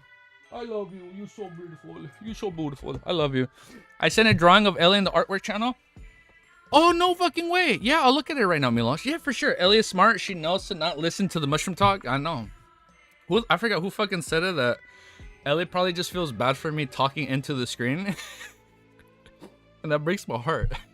I hope she doesn't fucking think that. Let's keep reading, dude. Let's keep going. Is she healthy again? Yeah, she's better now. Yeah, she's completely okay. Yeah, we just had a little scare, but she's good. It was me. Damn, that broke my heart, Z. When you said that, I was like, I really hope she doesn't think that. And the burger house in the city of Silver, looking at, let's start from here again. Looking at the bloodstained scalp, Derek suddenly recalled what it previously looked like. It was a beautiful and alluring mushroom, one that he almost couldn't control himself from swallowing. The doomed fruits that Dark had shared with him and produced crisp, crunchy sounds when they were bitten into were actually bloody pieces of human fingers with slightly pale skin. At that moment, Derek had a violent spasm in his stomach before a gush of acid surged to his throat. Resisting the urge to vomit, he quickly croaked a line of lyrics. God, please have your kingdom descend upon this land. Your enemies will disappear. Your enemies will disperse, and your followers will relish in joy. There was a touch of warmth and holiness in the song, and Derek felt all the discomfort in his body weaken. His spirituality also became full and lively. His courage, his strength, and his agility were all greatly enhanced by this song. This was the beyond powers of a sequence 9 bard. Oh, he's doing a bard spell. Right? Dark stared at his former classmate and teammate, singing with an increasingly dark expression. The way he spoke became more and more inhuman. What is the thing on your body? What is that thing on your body? What is that thing on your body? Question, exclamation mark. Okay, that's cool. All of a sudden, Dark's clothes were stretched out in a bulging stripes as though a nest of slithering venomous snakes were underneath them. Whoosh! Bloody stripes of flesh pierced through the black, skin-tight clothing as its surface had rough skin covering with hair. Strands of meat began to flail outwards, causing Dark to look like a bloody, furry hedgehog. With a swish, the meat strands surged towards Derek, who was still standing at his original location. Derek was a patrol squad member who had seen quite a number of monsters, so he wasn't too flustered by the situation. He twisted his waist, raised his arm, and swung the axe of Hurricane that he was already holding in his hand. Oof. The axe of Hurricane hacked down at a few bloody strands of flesh, directly splitting them in half and causing them to fall to the ground. However, because it was nighttime in the city of Silver, the strike didn't bring about any lighting, even though bloody strips of flesh began to surge forward, wrapping themselves around the axe of Hurricane over and over again as they relentlessly clung to it. Seeing that his body couldn't pull back, a pure light suddenly lit up in Derek's eyes. It was as if 2 small suns had descended into the room, and his other hand was holding something close to his mouth and nose as if it was praying. Without a sound, a fiery pillar of light descended from the sky, striking the bloody flesh from... What? The bloody flesh that was wound... Is it Colin? Without a sound, a fiery pillar of light descended from the sky, striking the bloody flesh that was wound up into... It's Colin. Dark let out an uncontrollable scream, and many bloody stripes of flesh fell to the ground, charred black. They squirmed, struggling as if they were alive. The spirituality contained within the bloody stripes of meat was no longer under the control of its original owner, and gradually they merged with the natural power derived from the sacrificial ritual's incantation, forming an increasingly bright pink wave. This wave was surged into the dim yellow candle flame, causing the light to suddenly Bergian, forming an illusory and mysterious door. Derek had long drawn the full secret symbol of the candle. Oh, this was all prepared in advance. All of this constituted to a simple but complete sacrifice ceremony. He's sacrificing Dark? What? Kacha. As the seat shattered, Dark lunged at Derek while... No. Bergen equals grow. Oh. So it was grow. I didn't know that. Okay, thank you, Kemi. You're really good, man. You know, you're quick at this. Whenever I'm lost, you're like, oh, it's actually this. As the seed shattered, Dark lunged at Derek while flaying the bloody stripes of meat. There were no fear or tension in his eyes, only the prayers. Oh my god, I can't read, man. I'm sorry, man. I'm sorry. As the seat shattered, Dark lunged at Derek while flaying the bloody stripes of meat. There was no fear or tension in his eyes, only the purest, most fervent desire. At this moment, Klein, who was above the gray fog, responded. With a creaking sound, the illusioning door had many strange patterns on it, opening a tiny crack. Behind the crack was a deep darkness in which countless transparent, indescribable shadows resided. High above the shadows were the 7 lights? High above the shadows were the 7 pure lights of different colors that contained endless knowledge. Above the brilliance was an endless grayish-white fog, and above it was an ancient palace that overlooked the gray fog. Is he actually seeing it? Bard Pathway is one of the most visually impressive ones. They take praying pose and lights will appear like divine halo. What is going on? Like, are they looking up and they see it? Above the What the... Yo, wait. High above these shadows were 7 pure lights of different colors that contained endless knowledge. Above the brilliance was an endless grayish white fog, and above it was an ancient palace that overlooked the gray fog. And then what? You're gonna see Klein? Suddenly, a shadow leaped out from a dark corner, covering Dark, who was closest to him. Dark, flaying stripes of bloody meat were all wrapped up by a pitch-black, vicious liquid as he seemed to turn into a cat who had entered an opaque bag. The shadow didn't stop and it quickly extended across the ground, rushing towards Derek, who had already dodged to another location, and shouted sternly, "Stop, what are you trying to do?" As an observer, his original plan was to watch from the sidelines and record the corresponding anomalies.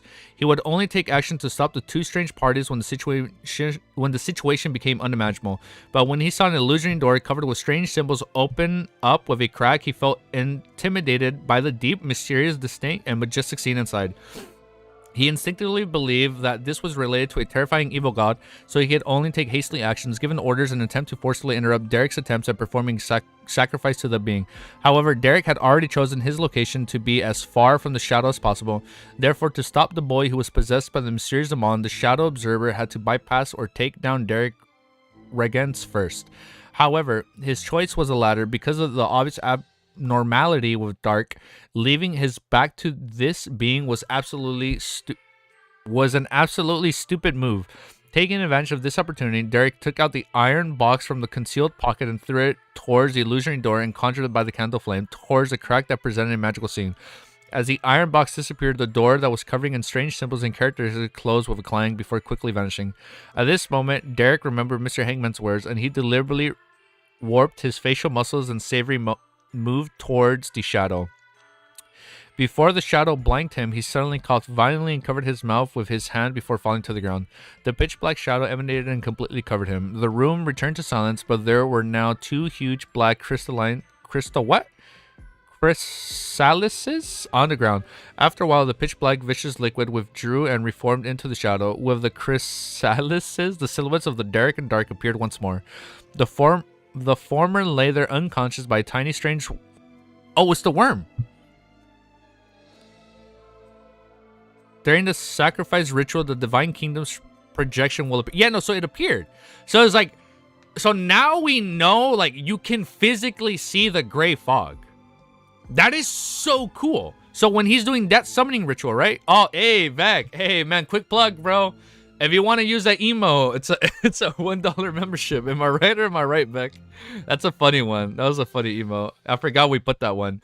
The room returned to silence, but there was now two huge black chrysalises? Cocoon made by insects who transform. Oh, it's like a cocoon. Ugh. So with the cocoon, the silhouettes of Derek and Dark appeared once more. The former lay there unconscious, but a tiny strange worm with 12 transparent rings dropped from his hand. The latter had already turned into a lump of flesh, squirming and roaring as it prepared to attack.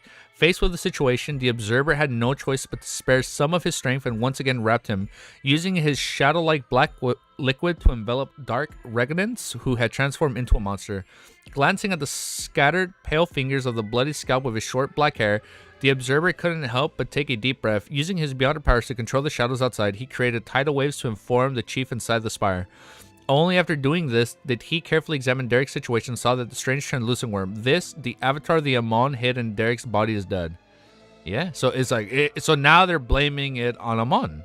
The observer muttered, the avatar of the Aman hid in Derek's body is dead. The observer muttered in surprise. As he recalled Dark's strangeness, the terrifying mutation, and the mushroom and doom fruits, he began to have a rough idea of what had happened. Perhaps Aman was arch nemesis with the mastermind behind Dark's corruption. So this is what he's thinking. So perhaps Aman was arch enemies with the mastermind behind Dark's corruption. So So Aman was the arch nemesis of the mastermind behind Dark's corruption. So allegedly the true creator. In order to foil the other party's ploy, Aman was willing to sacrifice his avatar, Derek's visit to the training field to observe the exploratory team, and his report of them to the chief were both Aman's attempts to rid his enemy without exposing himself. Okay. So now Derek is clear. The mastermind behind Dark's corruption had noticed Derek's strangeness, so he sent Dark to take control of him. The bloody scalp and fingers were props to achieve his goal. As he thought this, the monitor suddenly agreed with the chief's concern. The apocalypse, or or an even greater disaster was about to befall the City of Silver. That was why the City of Silver would repeatedly encounter so many strange events and mysterious existences that lurked deep in the darkness. Oh, we unsent messages? Careful. Wait, careful. Inside the chief's room in the spire, the shadow recounted everything that had happened. The grizzled, facially scared Colin Ilya nodded and gently after hearing the recount. Derek, or should I say Aman, had really prepared ahead of time. The candle with the symbol engraved on it, the evil object that had exposed Dark's problem, and Derek's excuse of pouring water to whisper a prayer, as well as finally sending away the item in a sacrificial ritual. All of this indicates that the entire situation developed according to his plan. 2 questions. 1, who does the hidden symbol of the candle refer to? Aman himself or the god behind him? Are they setting up like Aman and Klein? Like, because they assume Aman was praying to a god, right? Well, we know it was Klein. 2, why is Aman willing to expose the exploratory team's abnormality at the cost of his avatar? Is it because his arch enemies with the mastermind? Then why did he stay in the City of Silver for 42 years? Could it be that that he foretold this matter ahead of time, which is why he specifically met with the exploratory team from 42 years ago and planted his avatar in them so as to foil plans of the mastermind? He waited 42 years for this single moment. Dude, these characters have such a crazy, like, high IQ. Like, I would not be able to come up with this. I'll be like, I don't know. Why'd he do it? Like, I'll be like, why'd he wait for 2 years? Like, what? Really? I wouldn't be able to, like, piece all this together. Even though this is what Klein wants them to think, I wouldn't even be able to think this up. Upon hearing the chief's question, the Shadow's observer suddenly said in enlightenment, maybe that's how it is. Or excellently think about it. Why would Aman patiently wait for 42 years before making Udel lose control when Derek was imprisoned beside him? It's because the foretold time was approaching and he was in desperate need to switch to a free person that he could latch onto so as to follow the plans of the mastermind. So that's why they assumed he switched to Derek. He wanted to take a pee. You want to take a pee break? Crazy patience. Indeed, we were only thinking about what was different with Derek, and we didn't pay attention to the timing. The City of Silver Colin answered on the thought. The Shadow Observer immediately said, "You're excellently pleased," and immediately locked down all members of the exploratory team. They're definitely problematic. Also, Elder Lovia, she has a non-trivial possibility of also being corrupted. Thank you. So now we're on her. Colin frowned and said, "Before you report this matter to me, and even before Dark went out, Lovia came to me and told me that she suspects that the members of the exploratory team had been contaminated by something. She had recommended that we secretly monitor them and, if necessary, have them guard Elder Hawk's inverted mausoleum." Inverted mausoleum? Monitor and, if necessary, have them guard Elder Hawick's inverted... I thought the inverted mausoleum was in the southern continent. The one that believed in death. There's one in the City of Silver? Hold up, that's not a rhetorical question, right? So there's another inverted mausoleum in the City of Silver. Yes? Hawks was the former chief of the City of Silver, and he... Oh, right here, it's saying it right here. And he had built himself a mausoleum. After that, he lived in that mausoleum as apprentices began to slowly decrease. Finally, the doors were closed, impossible to open again. Elder Lovia had long mentioned of an abnormality. The Shadow Observer asked in surprise. So, the former guy, Hawks, he made one. After receiving a positive answer, he muttered to himself, half doubted and half relaxed.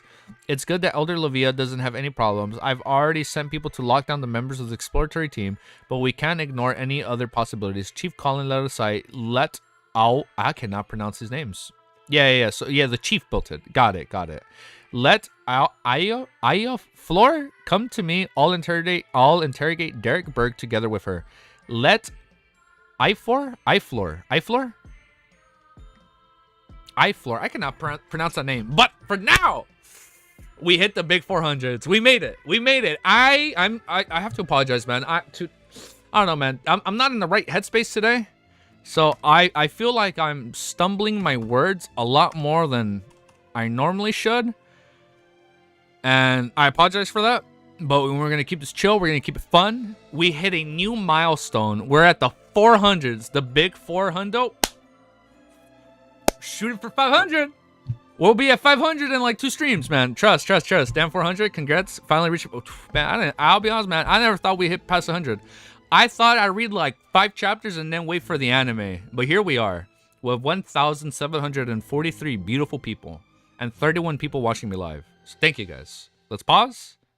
Sorry, I'm feeling a little humbled. Let's pause. Let's update and let's keep going. My timestamps are completely wrong today, and I have to go back and re-record that mushroom scene from the live stream. But it's okay. That's it's half the fun. It's half the fun. Half the fun is goofing our streams here and there.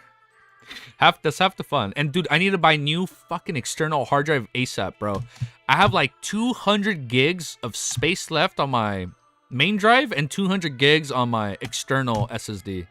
So I gotta chill with the long streams right now until I buy a new one. That or I put them on on the cloud or something.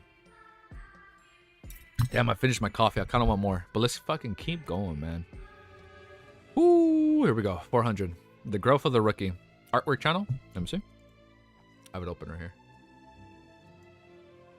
Wait, hold up. Let me quickly look at this.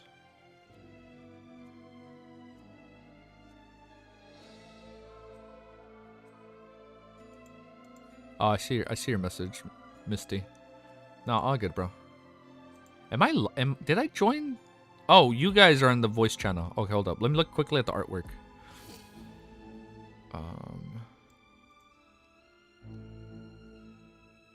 Hold up. Before I go live, before we continue, look at this cute Ellie drawing. Look at that. That's so cute. That's so fucking cute.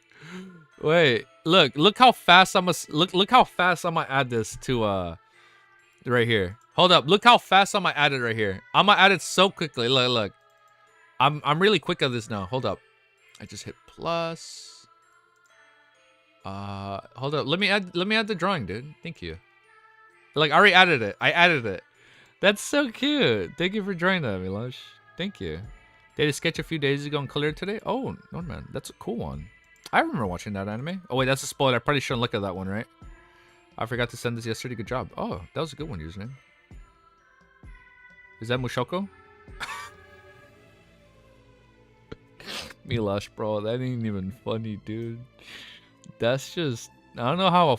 I'll be honest, man. I don't know how I feel about that joke.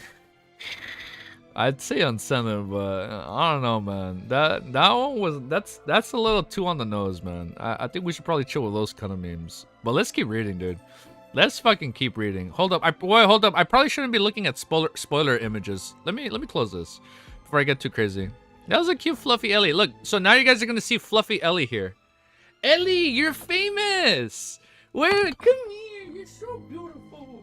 Yes, roll over. You're so beautiful. Look at that.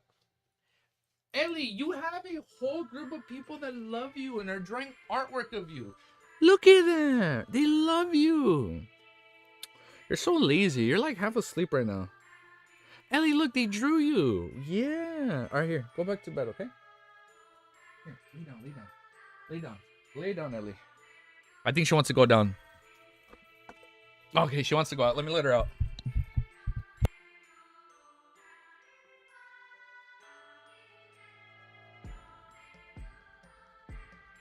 I fucking love my dog. I fucking love Ellie. Ellie is like my light at the end of the tunnel. I fucking love her. I'll do anything for that dog. I love her. She's so fucking cute. Let's keep going. Okay. The growth of the rookie. That's gonna be the new chapter. I think we're good with this music, at least for now, right? I think we're good with this one. So we can keep this playlist going. Woo! Also, is that a mistake plush in the background?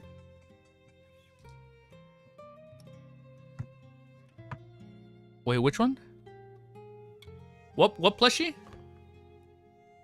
Yeah. It is. Yeah, it's Mikey say. Yeah, you watched Science Gate? Okay, hold on. Before I continue, I'm totally not Mozart. You wanna know where I bought this?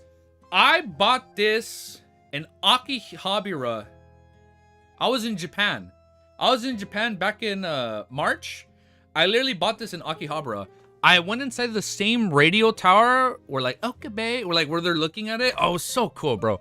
Yo, Steins Gate plushie, bro. It was so good. Oh my god, it was so cool. Steins Gate Peak. You know what? I have one more montage of Japan that I'm uploaded.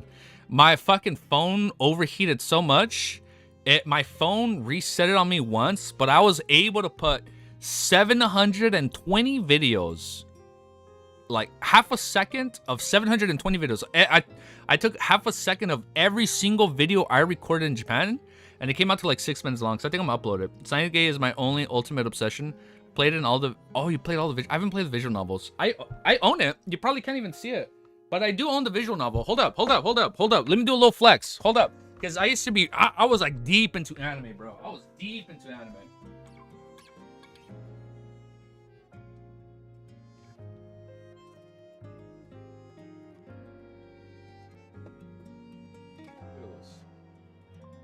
Ignore my PSP and my Game Boy. That's what was covering it. But look, this was my first anime Blu-ray.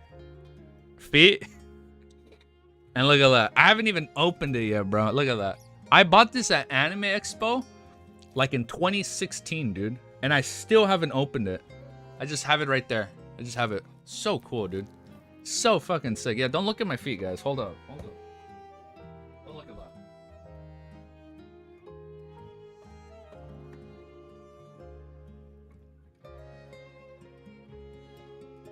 Okay, let me put this stuff away. Look at that. Look at this bad boy. Some of you guys probably don't even know what this is, bro. Some of you guys have probably never used this in your life, man. Look at that. That's a Game Boy. Some of you guys have probably never even used that. You know, you guys had your iPads growing up. I had this bad boy. I had a PSP. Look at this. Look at this sucker. When you open it up, look. Ooh, look at that. And guess what I bought in Japan? Look at that. Oh, Monster Hunter for 50 yen. Bah. Okay. I had a PS1. Yeah, I had one too. I had it for a little bit. I mostly played on the PS2.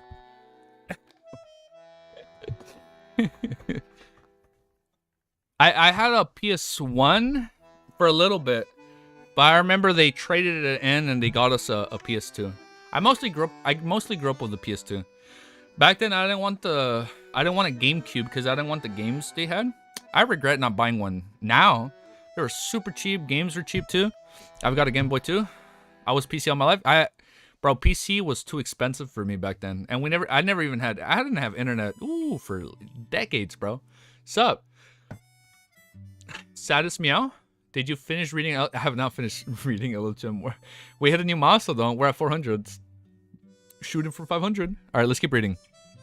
Let's keep going. I was on Sega PS2, and then yeah. So I was PS1, PS2, and then I got an Xbox 360 because the PS3, bro, was I don't know what the fuck Sony was thinking during that era. They were like $600, and you get a Blu-ray player. I was like, I'm good. I got an Xbox for like $300. Best decision ever. I got all my Halo games up here. Ooh, classics. Beautiful, man. But then I got the PS4 because I didn't like the Xbox One when it was announced. I was like, oh, I'm good. And then all my friends would go in PS4. I was like, all right, I'll go PS4 so we can keep playing. But then before the PS5 came out, that's when I switched to like PC. I think I switched to PC like before COVID hit in like 2019. And then like 2018, I had like my first gaming PC. There you go. Buddy computer, I will not discriminate against you for that, Romero. Let's keep going, dude. Next chapter. Chapter 400 is called The Growth of the Rookie. In the dark and sturdy room, Derek Berg, who had feigned unconsciousness, suddenly rolled to his feet. Dude, there's like almost 40 of you guys here. Thank you. His axe of hurricane had already been taken away by someone and sent for the inspection. Every pocket on him had also been emptied out, leaving nothing behind. Derek took a breath and looked around steadily. Suddenly, his eyes lit up with his two sunken-like beams, causing everything in the room to be reflected clearly in his eyes. The furniture here also consisted of one of the table and two chairs. Apart from that, there was also a stone-paved floor with strange patterns on it. A half-used candle was placed on it. This was standard issue for rooms in the City of Silver because monsters could suddenly appear and the darkness prevailed for too long. Without any hesitation, Derek sat down and reached for the candle. Then he broke the candle and divided it into 3 sections. One was 3/4 the length of the original piece, and the other 2 were halved from the remaining quarters. After Derek's modification, the 3 candlesticks' cores were completely exposed. Pa. He rubbed his fingers together, creating a golden flame that lit up the 3 candles. The 2 of them represented Mr. Fool, and the remaining one symbolized Derek himself. After finishing his preparations, Derek didn't continue to burn the herbal powder according to the normal process. Instead, he poured in the essential oils and leaned back, softly chanting the honorific name of the Fool, and quickly entered cognition. He read it over and over again, monotonously, as if he were hypnotizing himself. With the help of cognition, Derek entered a strange state where his mind was in deep sleep and his spirituality was dispersing. He felt adrift, but also seemed to maintain a strange lucidity. His psyche kept dispersing upwards as it rose in his height. This was the artificial sleepwalking. Derek, with the permission of Mr. Fool, could simply simplify some of the unnecessary steps. Above the gray fog within the towering ancient palace, Klein was fiddling with the all-black eye. Suddenly saw the crimson stars that symbolized little sun burgeon with light, condensing into a human shadow, and the power of the mysterious space was stirring a little. Into a human... Upon seeing this, he couldn't help but feel relief. This meant that Little Sun had already completed the relatively dangerous part of the operation, and he only needed to round up the situation. Okay. Klein didn't delay, and he immediately put down the all-black eye and picked up the Dark Emperor card. Instantly rose a level of authority, forcing the stirred power in the gray fog to submit to him. Then he picked up a paper figurine, flicked his wrist, and threw it towards the crimson stars corresponding to the sun. The paper figurine and the following power intertwined and quickly expanded into a gigantic angel with 12 pairs of pitch black wings. The angel piercing through the crimson light and overlapped with the illusionary figure of Little Sun. It silently combusted, turning into the ashes in less than a second. At this point, Klein could no longer affect the situation in the City of Silver. As for whether his angel substitute could help Little Sun pass the subsequent inquiries and investigations, he lacked absolute confidence. He could only sigh inwardly.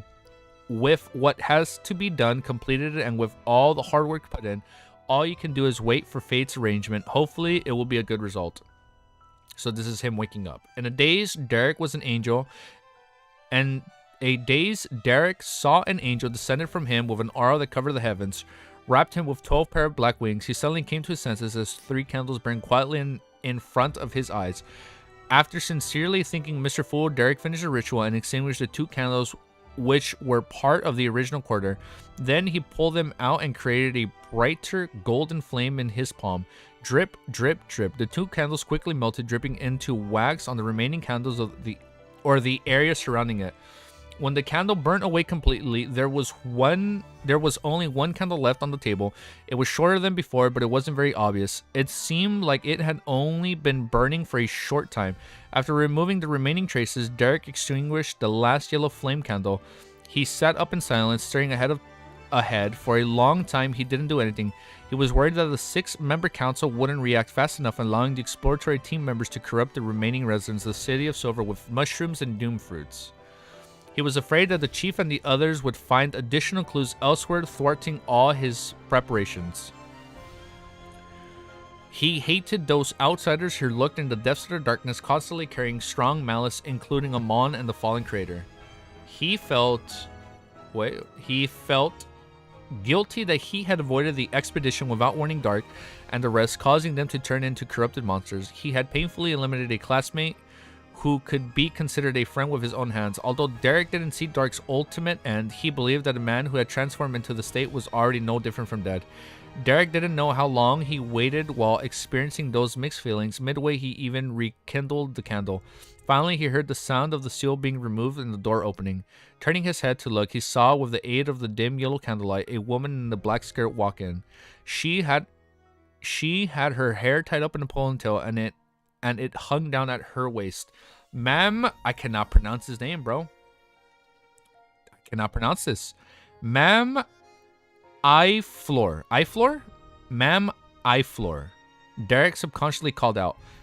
Alfor was a pretty woman, but she had wrinkles at the corners of her eyes. She smiled and nodded in response. Then she walked over with light footsteps and sat down across him.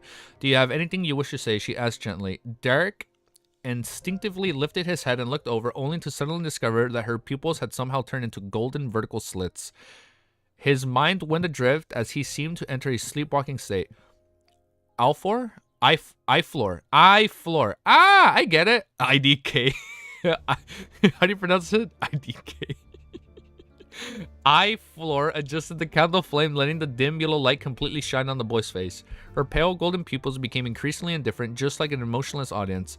Suddenly, the rings after rings of faint light appeared in the golden and those pale golden vertical pupils. It seemed to form a vortex and constructed a maze. In his stupor, Derek felt himself drifting away into the endless darkness and countless bright colors. At this moment, he suddenly became clear-headed. He felt that if something had ingeniously caught him in the state of reverie. He saw the flickering yellow candlelight and Alfir sitting across him with her pale gold vertical pupils. In a corner shadow, a grizzling chief, elder Colin Iliad, walked up. After nodding to the chief, Eye Floor asked Derek, "What have you been doing all this time?" Right? Eye Floor? Eye Floor. Derek remembered his training and maintained the same state of mind he had before. "I don't know. I've always been in a daze, as if I was in a dream. Only occasionally will I have clearness of mind." At the same time, as his reply, two complex dark green symbols appeared in Demon Hunter Colin's eyes. Iolfer confirmed, "Do you know that you had a conflict with Dark Regnants? I only remember that there was fighting. I felt like I had seen a man hanging upside down on a cross and a man in a pointed hat and a crystal monocle. Yes, I saw." So this man is dressed up. So Aman is dressed up like a wizard. That's what I'm getting. I felt like I had seen a man hanging upside down, that's the true creator, on a cross, and a man in a pointed hat and a crystal monocle. Yes, I saw him back at the dungeon. He had opened his mouth and spoke with a smile. Derek told a long story. Isle Floor looked at the chief impressed. "What did he say?" "I can't remember. I can only remember one thing. He said with a smile, 'Fallen creator, true creator, shepherd.'" Derek almost failed to control his excitement. He had taken such a risk to tell the chief in the name of the fallen creator and that a shepherd was suspicious. The fallen creator, the true creator, it matches with the content of the murals at the bottom of the temple. Colin nodded slightly and whispered a frown. "Shepherd." And then Alfred's voice remained abnormally gentle. Derek answered in his stupor.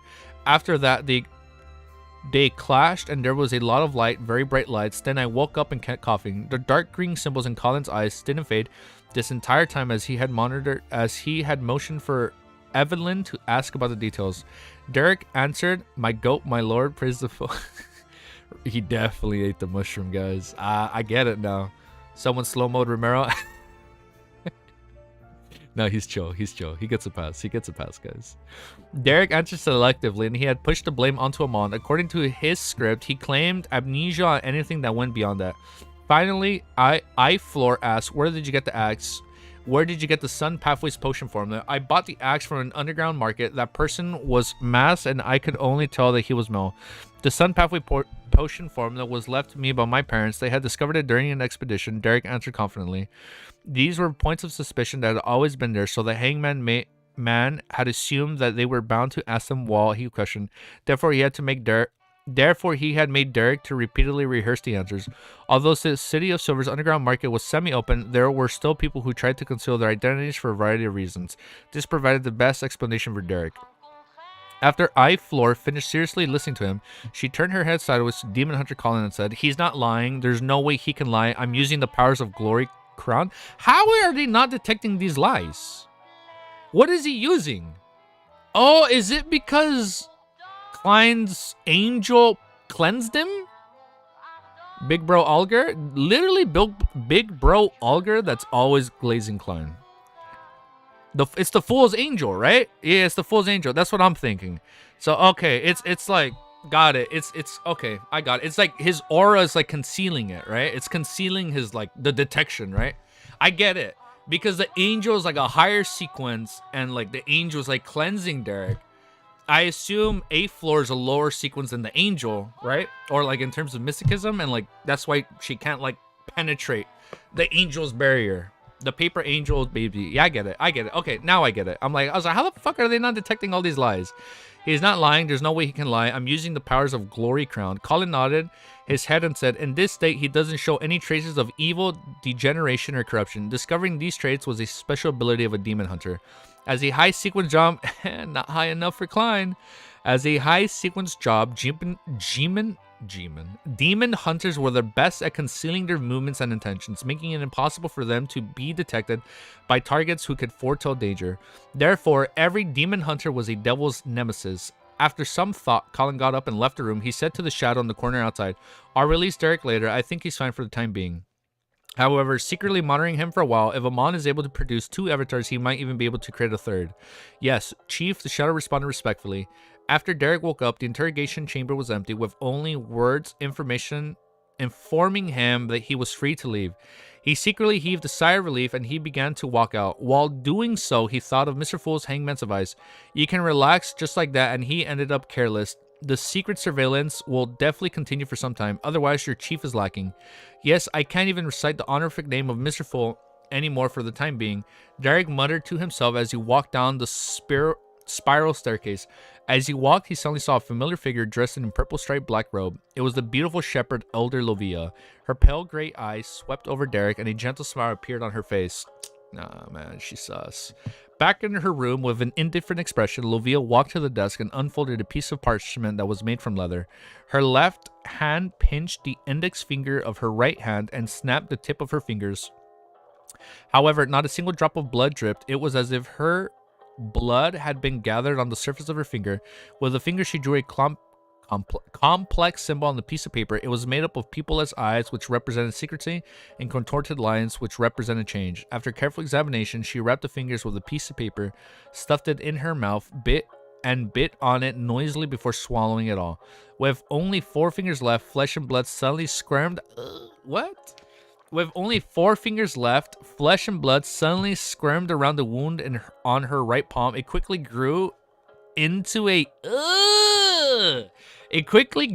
new index finger, one that looked slightly pale. She lowered her head, looked at her palm, and whispered a phrase. How the did she know the fool? What? That's so. They got the finger. So I was under the assumption that they probably killed people, but like we know there's no people out there, right? So the fingers came from her. So the fingers came from Lovia, Elder Lovia. Elotim is just a right of grotesque and cool. Praise the Lord. Praise the Almighty. That's gross, dude. I mean, she kind of freaky. She's still kind of... I take her out on a nice date. I'll set up. You know, I invite her for some like boba. You know, like, you want to go buy a salad? You want to hang out? You know, I can fix her. I can fix her.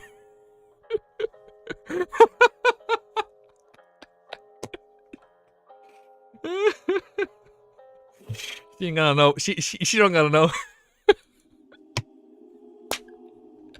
Let's pause and let's keep reading.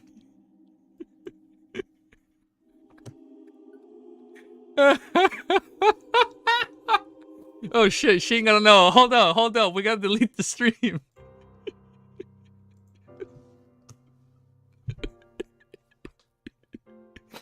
Hey guys, nah, bro. Hey, she gonna get mad, bro. Hey, chill, guys. That's between you and me. She ain't gonna know that. She gonna kick my ass if she sees that clip. Don't let her know. She gonna fucking kick my ass. Oh, I've seen the Elder Lovia art. Yeah, that's why I said I can fix her. I'll just shut up now. I'm gonna get myself in more trouble.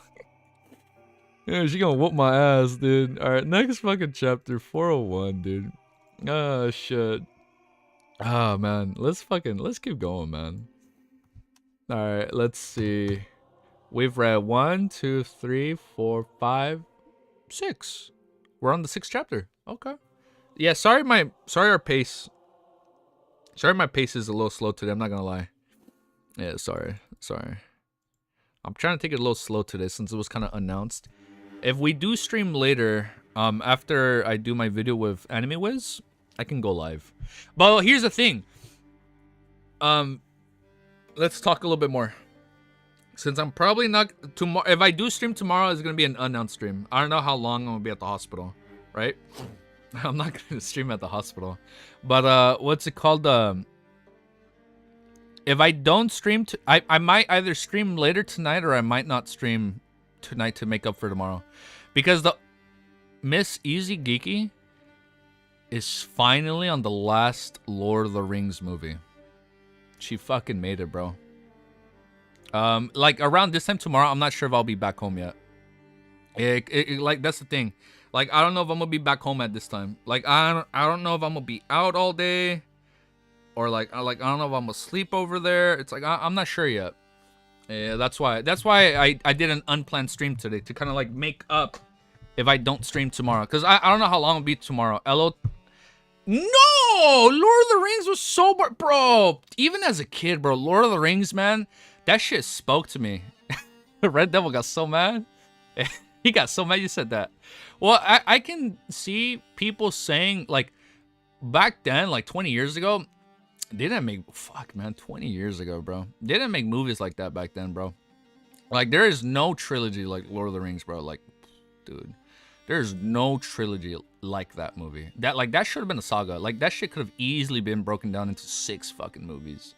But they made 3 movies back to back in the span of 2 years, bro. That's fucking crazy as commitment. Sorry, I'm getting off track. The point is, man, Miss Easy Geeky is finally on the 3rd movie. Her journey ends. Never got to Lord of the Rings Silent. Don't want to watch it in full someday? Watch the extended cut, bro. You'll thank me later. Don't watch the theatrical cut. Watch the extended.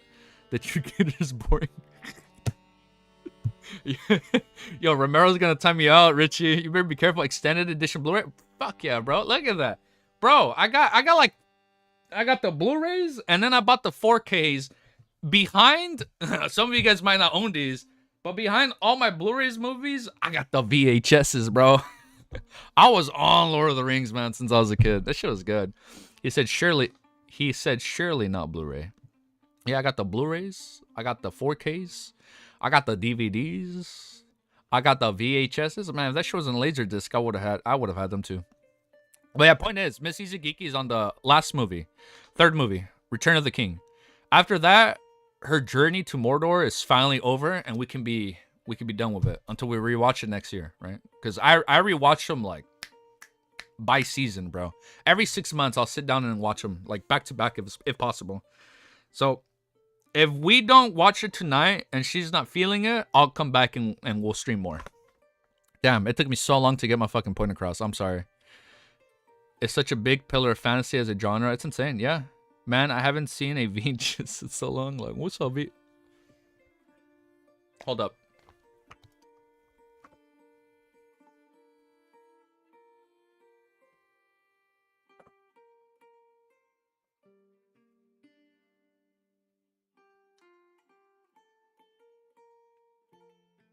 I bet you guys have never seen this before. You ready? A laser disc. Huh? Have any of you younglings seen this before?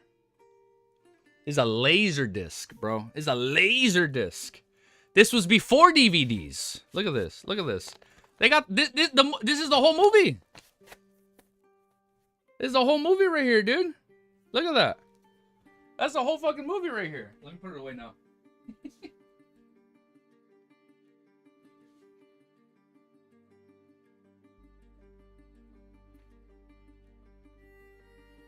Okay, sorry.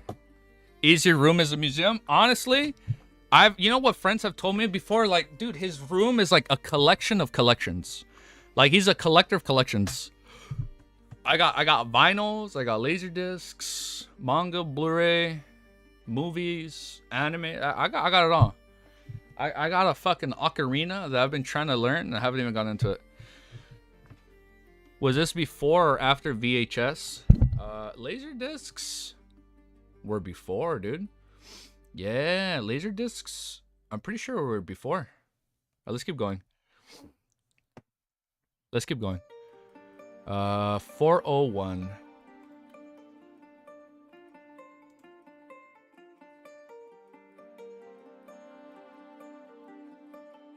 Hold up. We're gonna keep going.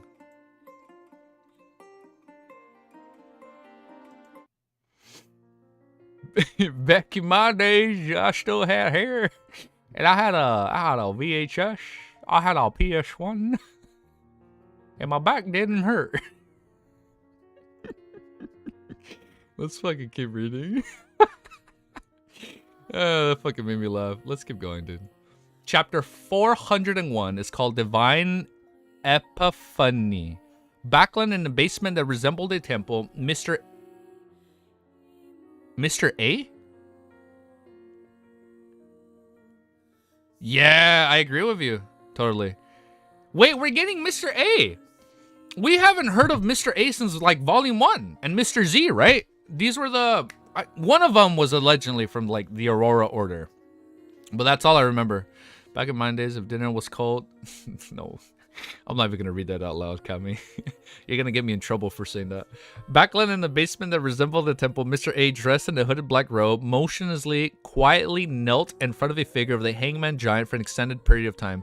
Suddenly, he pricked up his ears as if he was listening to something. After a short pause, Mr. A's hand jerked up, and he snapped his right index finger with his left palm. He stuffed the bloody fingers into his mouth and munched on it like he was eating snacks, making crunchy sounds. Gulp. Mr. A's throat wiggled and he swallowed his gnawed fingers in his stomach. His body suddenly trembled as if he was being grabbed and shaken by an invisible figure. In this state, Mr. A stretched out his... Is Mr. A Aman? What? No, it's not him. Mr. A's throat wiggled and he swallowed his gnawed fingers into his stomach. His body suddenly trembled as if he was being grabbed and shaken by an invisible figure. In this state, Mr. A stretched out his right hand and used the blood from his wound to write wounds on the ground. Those words were written in neither Jotun nor Dragon, which could stir the powers of nature, nor was it in Hermes, which was used for sacrificial rituals. Instead, these were written in the most ordinary and commonplace language, Loan. The scarlet color quickly gathered together, and the words pieced together into a few sentences. Found.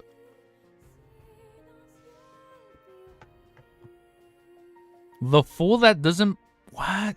The fool... Mr. A has to be Aman. This has to be... Because Aman just... He was like... What was it? Like a few streams ago? Like, the fool, right? And Mr. A has been set up since Volume 1, and Mr. Z has been set up. The fool that doesn't belong to this era, the mysterious ruler above the great fog, the king of yellow and black who wields Galuk, adorers and devotees in Backland. After the end of the divine epiphany, Mr. A stopped trembling and a new finger grew out of his squirming wound. What the fuck, dude? Ew, they're growing like mushrooms, dude. That's gross.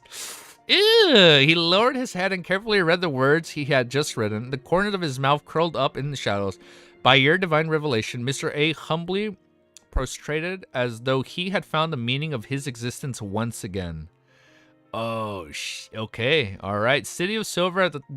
Mr. A has to be Amon. That's so on the nose, bro. Locking in, bro. It's him. City of Silver at the top of the spire. Lovia walked to the window, looked down at the candlelight in the darkness. Her expression soft... Hold up. Lovia... let me reread this. Hold up. Lovia walked to the window and looked down to the candlelight in the darkness. Her expression softened. After an unknown period of time, she heard a knock at the door. Your Excellency. Lovia turned around with an alacrity and greeted the visitor with a smile. The door opened backwards automatically. The person standing outside was none other than demon hunter Colin Iliad. He was draped with a brown coat and a leather belt with secret compartments around his waist. How did you even come to that conclusion? What conclusion? What do you mean? Mr. A has been, like... They've mentioned Mr. A since Volume 1. And then they mentioned Mr. Z since Volume 1. And I told you... I remember I mentioned, like, what if, like, these acronyms, right? Like, the alphabetical figures? Like, there's probably, like, a Mr., Mrs., A to Z. I was like, maybe they're part of, like, the secret organization. And the only other person that has learned of the full outside of the Tarot Club is, Aman. Because he tried to go in, but then we saw, like, the... Right? We'll see. We'll see what happens. The door opened backwards automatically. The person standing outside was none other than demon hunter Colin Iliad. He was draped with a brown coat and leather belt with secret compartments around his waist. Lovia, the abnormality of his exploratory team had been verified. Colin described plainly, as captain, regardless of your condition, you have to stay in the dungeon for 3 days and undergo the glory crown's cleansing. You should know that this is a rule. Yeah, I know he's doing the same thing with, like, the fingers, right? Oh, and then maybe Lovia is, like, Miss L? Thinking out loud? Has this hearing always been here in such an unusual bright color as well? What? Wait, what? Oh, you mean herring? Like a herring? I don't know what that means. I don't know. The crazy thing is you don't know if they use a power or just freak it like... I don't know if they've used a power. Bro, read my comment. What did you say? The true creator heard Derek say Klein's name, and he told all his believers the name Aman. Aman doesn't know Klein's complete honorific name. Wait, I gotta digest that. Hold up. The true creator heard Derek say Klein's name, the fool, right? Like he heard the saying. Then he told all his believers the name. Aman doesn't know Klein's complete honorific name.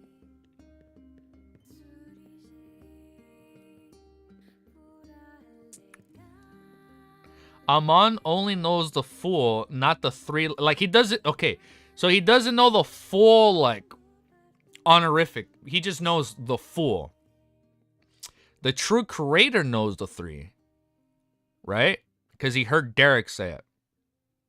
Oh, wait a minute. Wait a minute. Wait a minute. Wait a minute. Aman is sided with the true creator. Hold up. That pieces it together. So, bro, I can, like, in my head, I'm just imagining the true creator having his own terror club gathering. Aman and like Lovia are like his right side and his left side henchmen. Keep reading, GG. Okay, let's keep going. I don't know. You know what? Maybe we don't know if he knows the three lines. What? No, he would know because remember he heard Derek say it when he was locked up. Easy. Keep. Hold up. It was sort of. I know. Oh, sort of. You know what? Too much. Too much. There's too much going on. This series is so complicated sometimes, but I love it. Maybe my IQ just isn't that high to read it, but that's half the fun, man. I love it. Just keep cooking. Just keep always, bro. Head chef reporting for duty. Lovia, the abnormality of the explorer team has been verified. Colin described plainly. As captain, regardless of your condition, you have to stay in the dungeon for 3 days and undergo the glory clown's cleansing. You should know that this is the rule. Lovia didn't show the slightest hints or anger as he calmly smiled. I know. I've already made preparations to stay in the dungeon for a long time. When it's over, I can accept my arrangements, even if you guys still don't trust me. As she spoke, she had walked to the door and went past Demon Hunter Colin while facing him. Colin turned silently. I scrolled down too much. Colin turned silently and followed her down the wing steps. Halfway there, they heard heart-wrenching cries and shouts. Is it starting again? Lovia asked with a slightly confused expression. Colin nodded and replied in a low voice. Yes, this is a destiny that we can't escape from. At this moment, in a large hall in the middle levels of the spire, the members of the exploratory team and the few residents of the city of Silver who had just been corrupted were pressed down to the ground by seemingly corrupted holy lusters. They were unable to move as though they were carrying a huge mountain on their backs. A couple in their 40s with dark skin held a sword with complicated patterns as they walked up to a young man in his early 20s.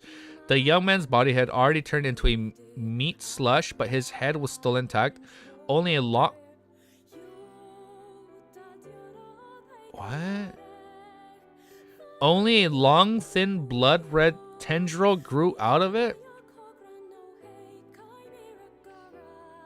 Seeing the couple approaching, he shouted in horror, Dad, Mom, what are you doing? Didn't we agree to eat grilled iron scorpions together tonight? Dad, Mom, I caught a lot of iron scorpions for you. What the fuck am I reading? The couple couldn't bear it any longer, turned their heads to the side, but they raised a sword in their hand high into the sky. After 2 stabbing sounds rang, the young man stopped his wailing. He twitched first, then he completely lost all signs of life. Elsewhere, a young girl who was around 10 years old raised her sword with a complicated patterns on it. Tears were streaming down her face as she stabbed her elder sister. Nah, this is... I can't read this, man. This is fucked up. Yeah, it's the curse. Yeah, where it's like a relative has to like kill him, right?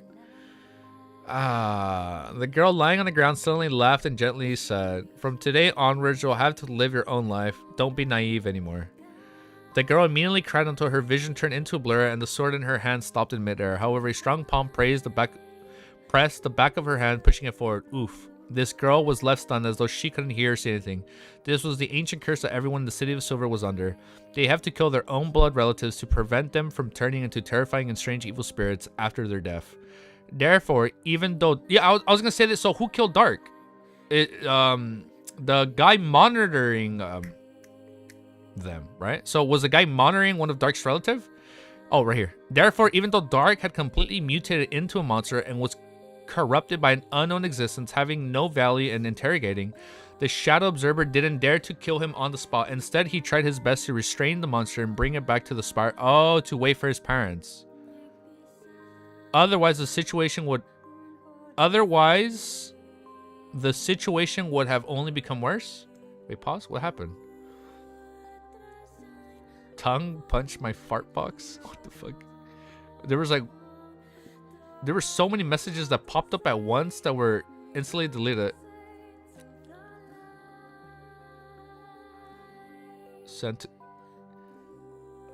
He was sent to the Shadow Realm. Hey, if you're still watching, man, it's cool. I know we get a little excited.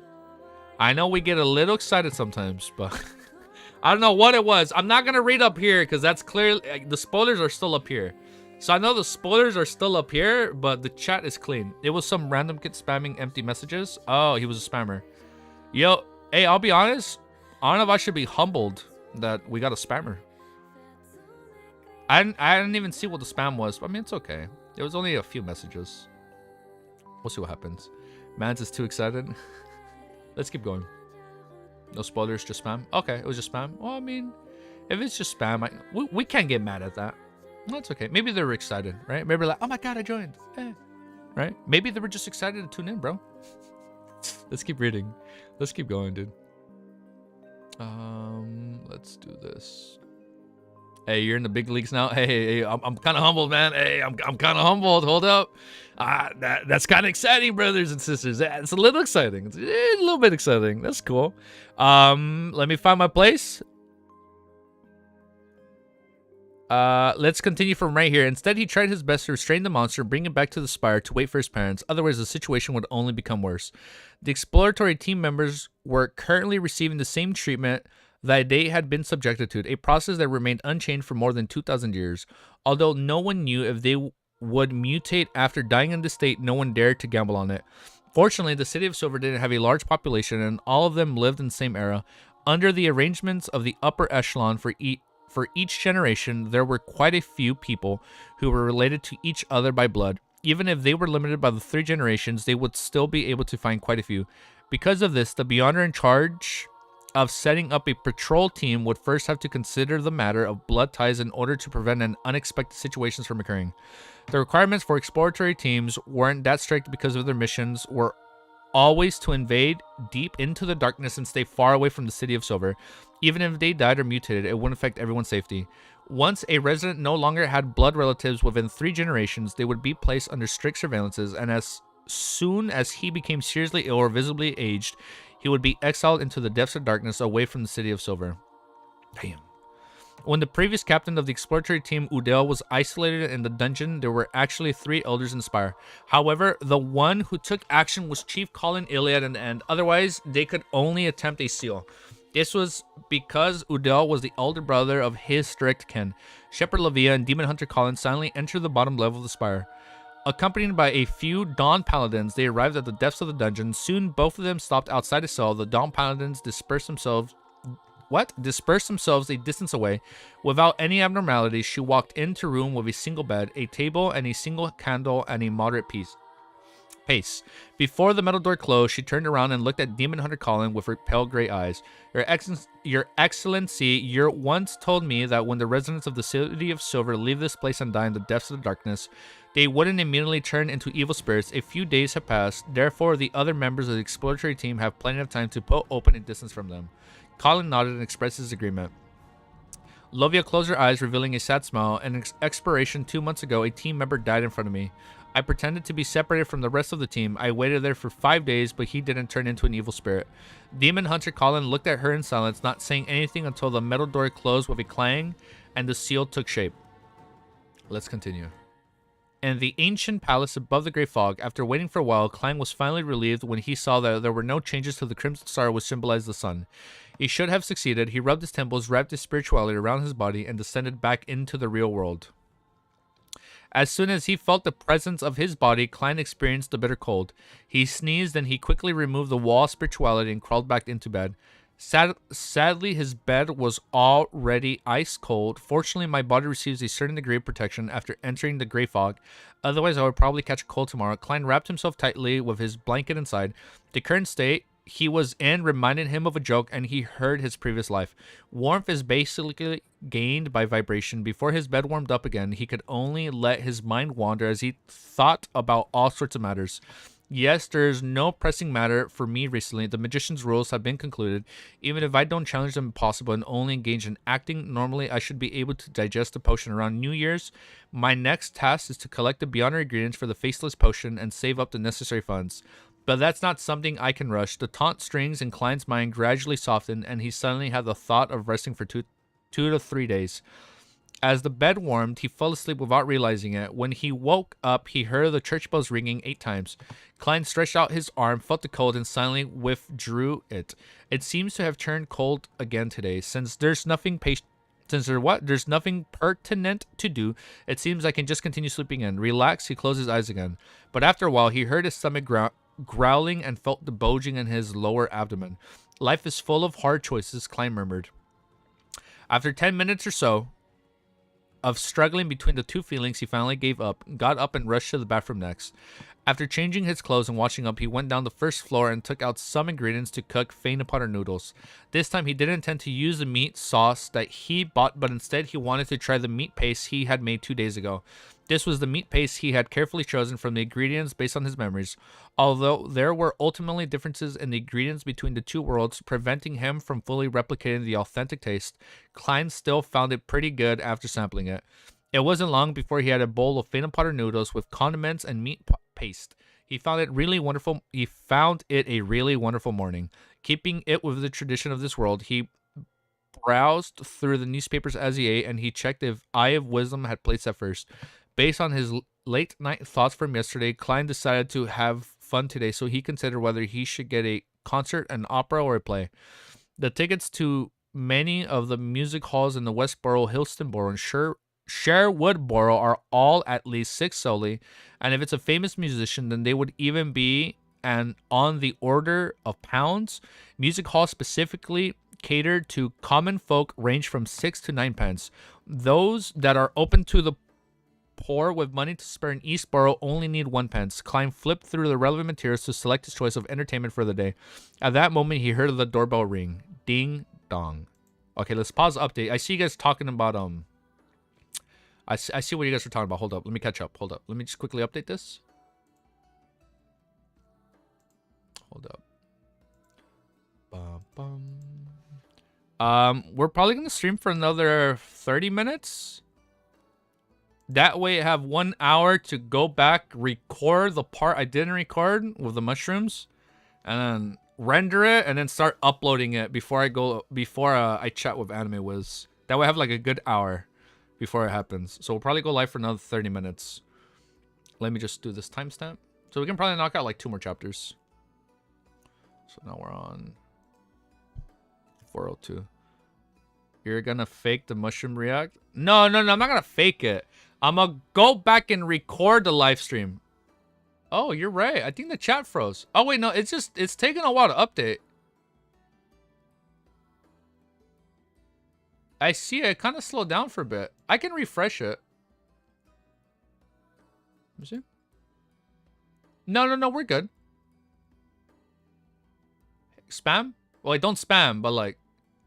Okay, no. Yeah, you're good. You're good. No, we're good. No, we're good. We're back. That was weird. Yeah, it looked like it froze for a bit. So, did you guys confirm is the talk with Aman was... I think it's going to be off stream. I'm not sure. I'll probably be off stream. I think we'll just talk. That way we just take our time. I'm not sure. Hey, Romero, I was going to ask him if you wanted to join us in it. That way I don't slip up on spoilers, but I also finished all my notes from Volume 1, so I shouldn't slip up, right? And I'm not going to give any hints when I bring up questions, right? Yeah, I know. Don't worry. I got the notes. My volume 1 notes have been finalized. I can't bring up anything outside of my notes. Anything within the notes, that's it. That's all I got. If you want to, yeah, no, I was thinking you can join too just to be safe. But it's like, all my notes for volume 1 are done. Locked in. You know what's crazy? There were 10 fights in Lord of Mystery. I kept track of all fights. I'm gonna make a top 10 video, bro, on top 10 fights for volume 1. I got it. I got it down. Technically, there was 11, but the 11th was when Forge and Shio escaped from Quillingus. And hold up. This isn't a spoiler. If Romero joins, we join, everybody joins. But here's the thing. This is what I noticed. What's it called? Quillingus mentioned, Traveler, right? And then later on, he mentioned that would be a good ability. So we will turn on you. No, I'm not going to spoil them. I wouldn't. Because I'd be mad getting spoiled. I wouldn't do that to somebody. I think it will, Merlin. Just Discord DM me. Yeah, no, we'll probably do that. We'll probably just do like a group. I mean, a DM together and then do a call. I don't know how the fuck I'm gonna do the recording.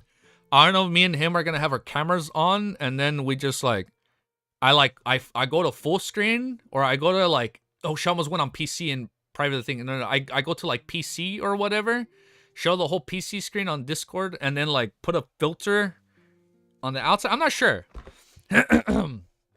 No, yeah, he said because like when I know why he said it. He said when they went through the door. No, it's not a spoiler. No, it wasn't a spoiler, Romero. I know. Quillingus said, Traveler when she used the gemstones and went through the door in the spirit world. And then I put that as one of my questions. I was like, why did he say that? And then in a few chapters, he said, I would love to have that ability. So I'm under the assumption that there is a traveler pathway. And that's not a spoiler. So, for example, if I told, like, because there's only, look, let me go back. There's only been 3 pathways mentioned that weren't confirmed on which one. There was Warlock, when Quillingus said Traveler, and then there was a third one that doesn't have a place. Now it'll be another overrated thing then. The thing with Dunkwa is that focusing more on the domestic audience outweighs anything overseas. Massive COC of China's population like Japan. I mean, we'll see what happens. I'm really hoping Lord of Mysteries get Warlock was confirmed. I did not remember that. Okay, Warlock was confirmed then. Maybe I do have it on the notes. Yeah, because I know Traveler was one Quillingus mentioned. Like, I would love to have that ability. So I'm assuming the Abraham's family's pathway is gonna have a Traveler one. Bro, just 3 chapters ago, you read about Traveler from the Abraham family. I know. Oh my God, you're fucking right. But you see, we can't say that with him. We can't bring that up. Dr. Z, holy fucking shit. We literally did read about the Traveler. Yeah, you're right.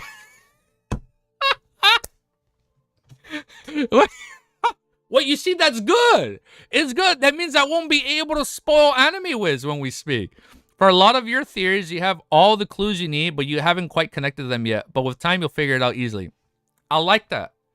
Goldfish level. Bro, Dunn Smith. Yeah, I don't want... Well, look, when I go back and I read it, I get it. That's so fucking funny. Yeah, Pure Light Brotherhood.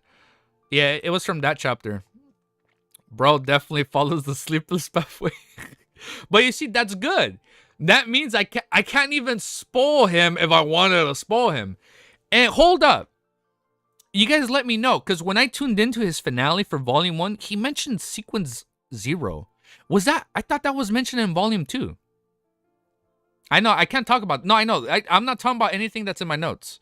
I can, like, mention my 2 favorite characters, or I can mention, like, the Palm Reader and the Beast Tamer and be like, I wonder if that's foreshadowing for something. But I can't, like, yeah, like, it's a pathway. I can't say that. Thinks Irwin is better than... Hey, I tuned in, man. I'm going to say this. I don't want to make a comment when he said that. That was not Sequence 0. He was just saying he mistook grade 0. Oh... Got it. He was talking about grade 0 artifact. Yeah, I was listening to him and I was like, what the fuck? They never announced Sequence 0 in Volume 1. I was like, I'm not gonna talk about that if he brings it up. It's like, no, I can't confirm that. Bro, Sequence 7 Nightmare who digested the 20 nightmare characteristics. Well, look, it's good. We can't spoil him, even if I tried. There's no way to spoil him. So we're good. We're good. We're chilling. We're chilling. Yeah, we're chilling. We're chilling. We're good. All right, let's keep going, man. Let me fix my brimless hat a little bit. But today he did guess that people can surpass the pathway and become gods. No fucking way he guessed that. Holy shit. Damn. I don't think I guessed that right away. Don't mention. Yeah, I know. Yeah, I know. I assumed that's what he was talking about. Because he said sequence 0, and I was like, what? That wasn't. I was like, that was never mentioned in volume. I'm only going to stick to my notes. I don't even know if I'm going to talk about. The only theory I will bring up is the alchemical life theory. Or like, I'm only going to, like, when we go through our notes, like, I'm going to speculate about, like, a Zik, right? I'll speculate about that ritual. I'll only talk about, like, I'm only going to talk about what's in my notes. And then I'm going to read all my questions that I have. Like, really good theory. He mentioned ones. Even you don't know that. I don't even want to know what he's thinking about. If he brings it up, cool. If he has a really good theory and he mentions it, cool. The only questions I will bring up are the questions I wrote as I read volume 1. To be fair, he has some crazy close theories. I know I did. And you know what's crazy? I don't even fucking remember what I said. I don't even fucking remember what I said. Yeah, I was frozen in place for one of his theories. I'm not even gonna lie. I don't even fucking remember what theories I said in volume 1. It's all the same to me, bro. Like, I don't even know when the fuck I said about, like, the astral world, the real world, and, like, the physical world. I don't remember when the fuck I made my theories. I don't remember what's what. I don't know. We'll find out. But I gotta stop stalling. Fucking shit. At this point, we got time for one more chapter. We can do one more. The clip chat is full of your old theories. Oh shit, really? Oh, I love you guys. Found by Vec. Even you, by mistakes, you sometimes cook really close to the sun. Just like Prometheus, right? No, wait, was it Prometheus? He flew too close. No, it wasn't him. Who was the one that flew too close to the sun? It's all Vec. Easy. How does it feel to know that Klein has only been in Olatim world for like 4 months, but you have been in it for like 6 months? I don't know how I feel about that, man. Icarus.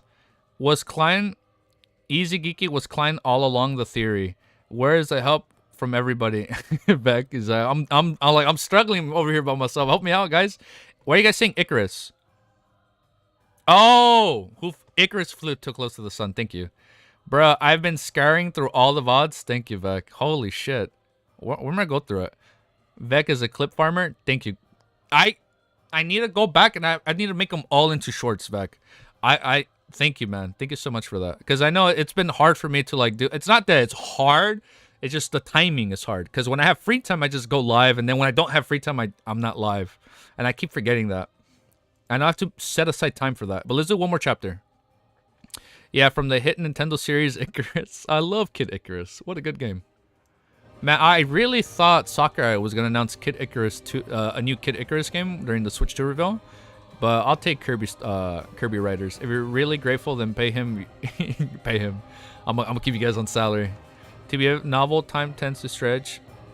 Our all time hell Chrysalis has been going on for years, but in story it's only been like, yeah, they're serious. Like it's like fucking One Piece, man. It's been going on for like almost 30 years, and in the world of One Piece it's only been like, it hasn't even been 5 years, bro. Like it's crazy. All right, let's do one more chapter. Let's finish strong before I end stream and then go back and record the part I missed, and then I'm gonna go through the clips Vex mentioned. That way I know what theories I said or not. Yeah, okay. Okay. All right, let's go. Let's do one more chapter and then we can talk about that. You guys ready? Let's do one more chapter. Chapter 402 is called, wait for it, Dinging? Why is it called Dinging? Okay. Who is it? Klein jerked his head and looked at the door. He felt as if he was suffering from an illness, the fear of hearing the doorbell ring with an identical to the symptoms he had experienced on Earth. Being afraid of his cell phone's ringing, putting down... Cell phone?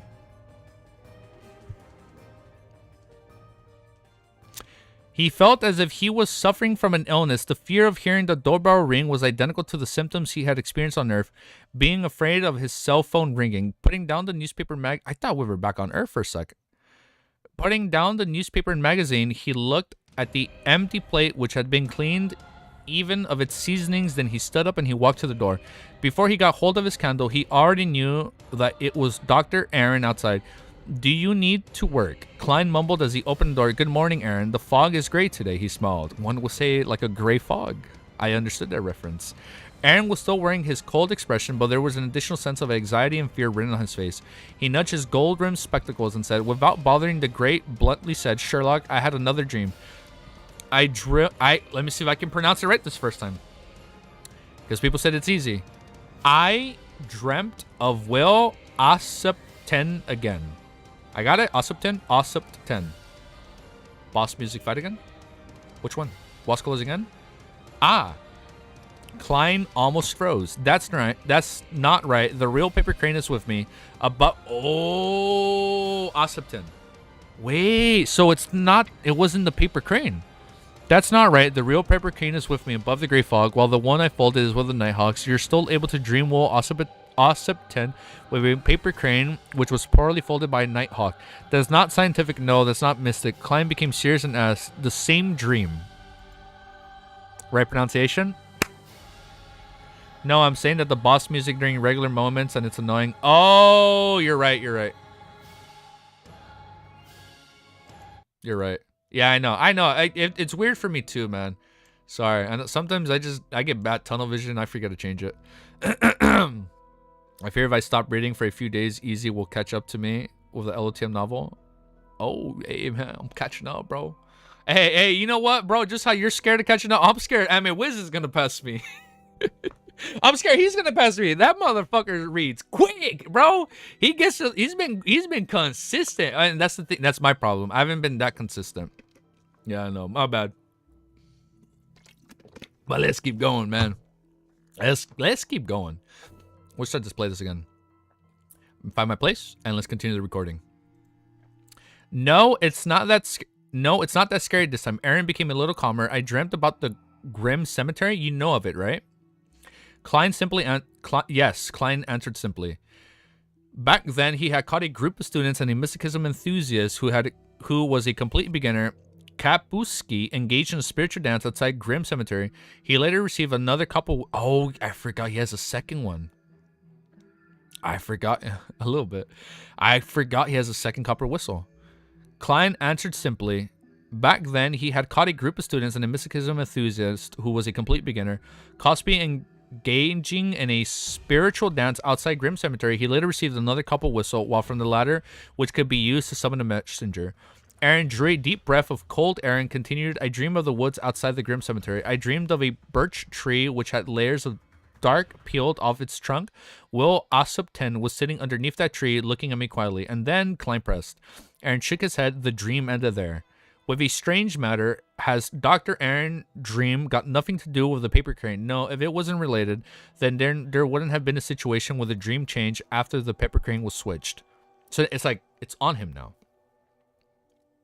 Furthermore, I also performed a divination using the paper crane above the gray fog and obtained the corresponding revelations.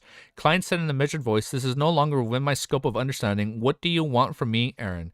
Aaron breathed out warmth air that dispersed into a white mist. I want to pay a visit to the area outside the Grim Cemetery. I want to do it now. While it's still daytime, can you protect me? I'll pay you £1. Heading over to the place that appeared in his dream now, he probably wouldn't have encountered anything too strange during the day. Klein thought for a moment and said, I accept this request, but I suggest that you go back to the same cathedral and tell your dream to the bishop you're familiar with. Aaron agreed, then said doubtfully, why do you always suggest that I go to the cathedral? I know you've explained it before in a very logical way, that if mystical powers exist in this world, then the churches which have been leading humanity must be the ones with the strongest mystical powers. And if there are none, then they at least can go to the church to get psychological comfort and corresponding connections. However, why do you suggest that I go to the cathedral for something that isn't considered too strange? Klein considered for 2 seconds and replied seriously, I'm a detective. I've come into contact with lots of unusual things, so I understand the special nature of the church. I also know when to ask for help. Really? Aaron listened with a serious expression. The corners of Klein's mouth curled up. Just kidding. Take it easy, Aaron. I'm going to change my clothes first, and also do the dishes. Having chatted with Aaron at the door for a long time without his thick coat, he turned rather stiff and cold from the cold winds. Taking this opportunity, Klein went to the washroom, went above the gray fog, and in a divine degree of danger for the mission. He received the answer that there was almost no risk. If he received a revelation indicating that this was dangerous, his plan was to reject the mission using the Church of the Evernight Goddess as an excuse. Hillstonborough, Myrid Star Cathedral. Sherlock, why don't you hire a maid? As a great detective, you can afford to have several servants, Aaron asked, as Aileen climbed to the Church of the Evernight Goddess, largest cathedral in Hillstonborough. This was something that he had wanted to ask while in the carriage, but he had never found the opportunity to change the subject. Klein sighed and said heavily, Aaron, let me tell you a story. There was a detective who hired 2 maids, a cook and assistant, and he was doing pretty well, but one day he took over a case and successfully homed in on the murderer, who had a very savage and cruel man. He sneaked into the detective's house with the intention of revenge. The detective was a fighting expert, and in the end, he was only slightly injured, but 2 of his servants died because of him. Do you get it, Aaron? I see. Aaron's voice had a hint of empathy. Sherlock, I never knew that you had such an experience. No, the main character has nothing to do with me. I've just made up a story. It's not like I can tell you directly that I'm involved in many strange and mystical matters, and that there will always be unspeakable secrets in my house, so that it'd be best I don't hire any servants. Klein looked forward and let out a long sigh. The cleaning of his home was done twice a week, mostly by Miss Stelline Samir's maid. She was responsible for the most basic cleaning procedures, and each cleaning cost 1 soldi.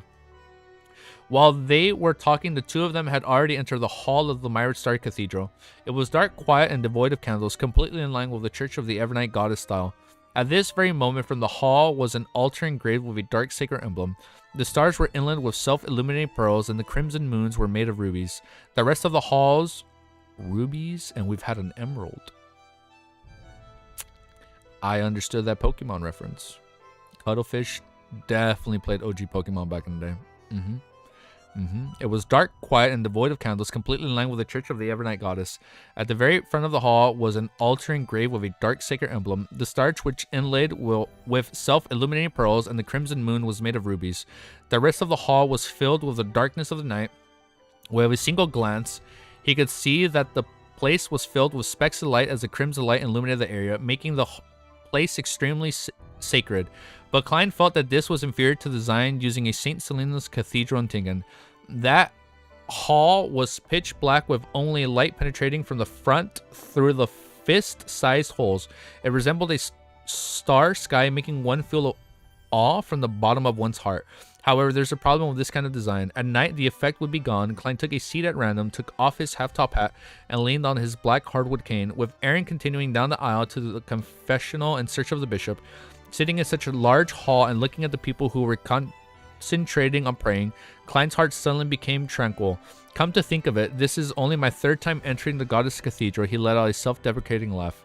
Inside the Cathedral of Serenity and Winter County, Leonard... Oh! POV change! Hold up! Inside the Cathedral of Serenity at Winter County, Leonard... Oh, wait, no.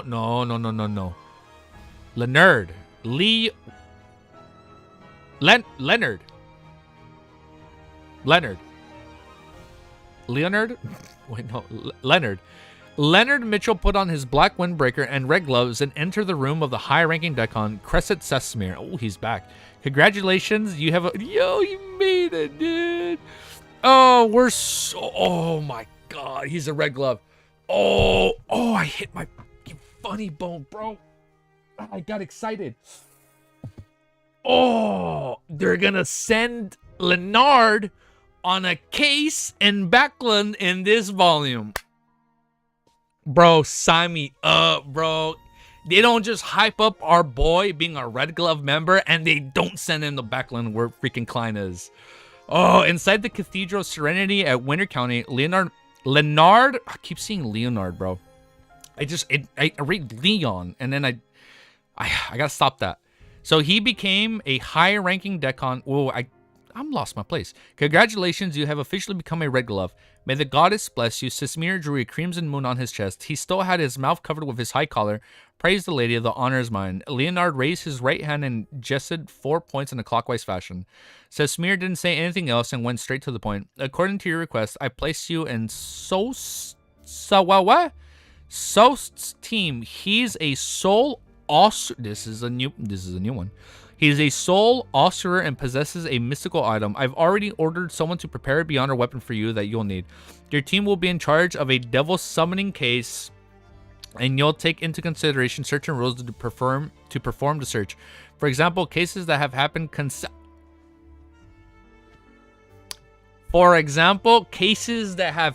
consecutively in Backland and matters related to a tarot ritual. Did I not just say that, or did I not say that? Soest? Got it. Leonard. Veg, it's cooler. It is cooler, but it's Leonard. Yes, Reverend Sesmir. Leonard held no objections towards the mission. This will be the beginning of my revenge, he silently said to himself. I love how, like, Klein and Leonard both have their eyes set on revenge. Like, they're both aiming for Ins Zungwil. Like, I've seen official art. I've seen official art on Leonard.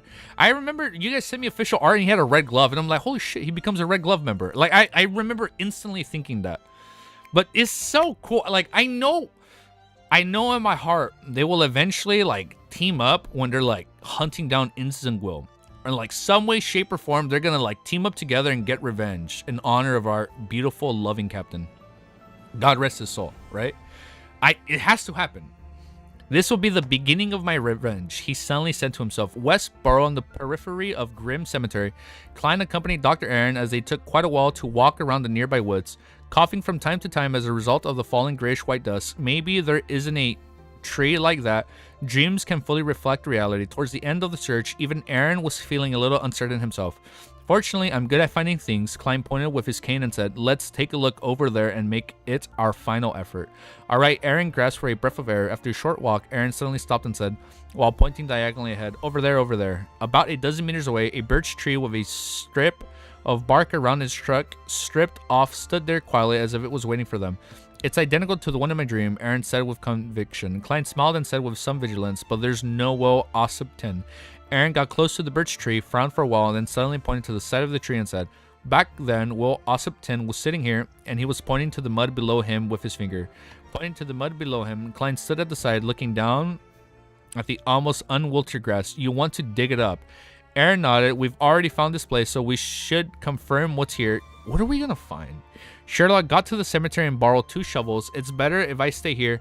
You go to the cemetery. I'm worried something might happen to you, Klein said cautiously. All right.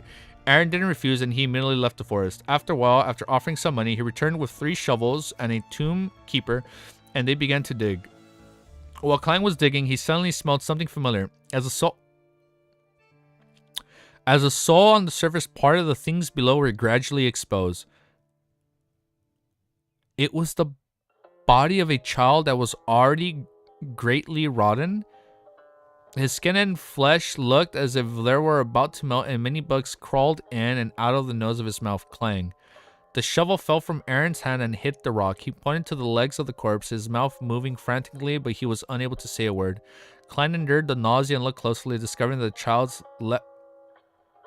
Is it Will? What the fuck? Klein endured the nausea and looked closely, discovering that the child's left leg was obviously missing its lower half. At the same time, Aaron took 2 steps back and fell to the ground, shouting sharply, Will Ossipton, Will Ossipton. It was Will Ossipton's corpse. Bro, what the fuck? Bro, what? What happened? Oh, I got a little emotional. What the fuck? This is a child, man. Damn. He's just a kid, dude. Yeah, man, effing chat. What was it? The Call of Duty meme? F to pay respect. Shit, man. One less chapter of the chapter. That was fucked up. That was fucked up, dude. Hold up. Let me update this for our next stream, which potentially might happen a few hours from today. If I don't watch Lord of the Rings with Miss Easy Geeky. Let me just do this.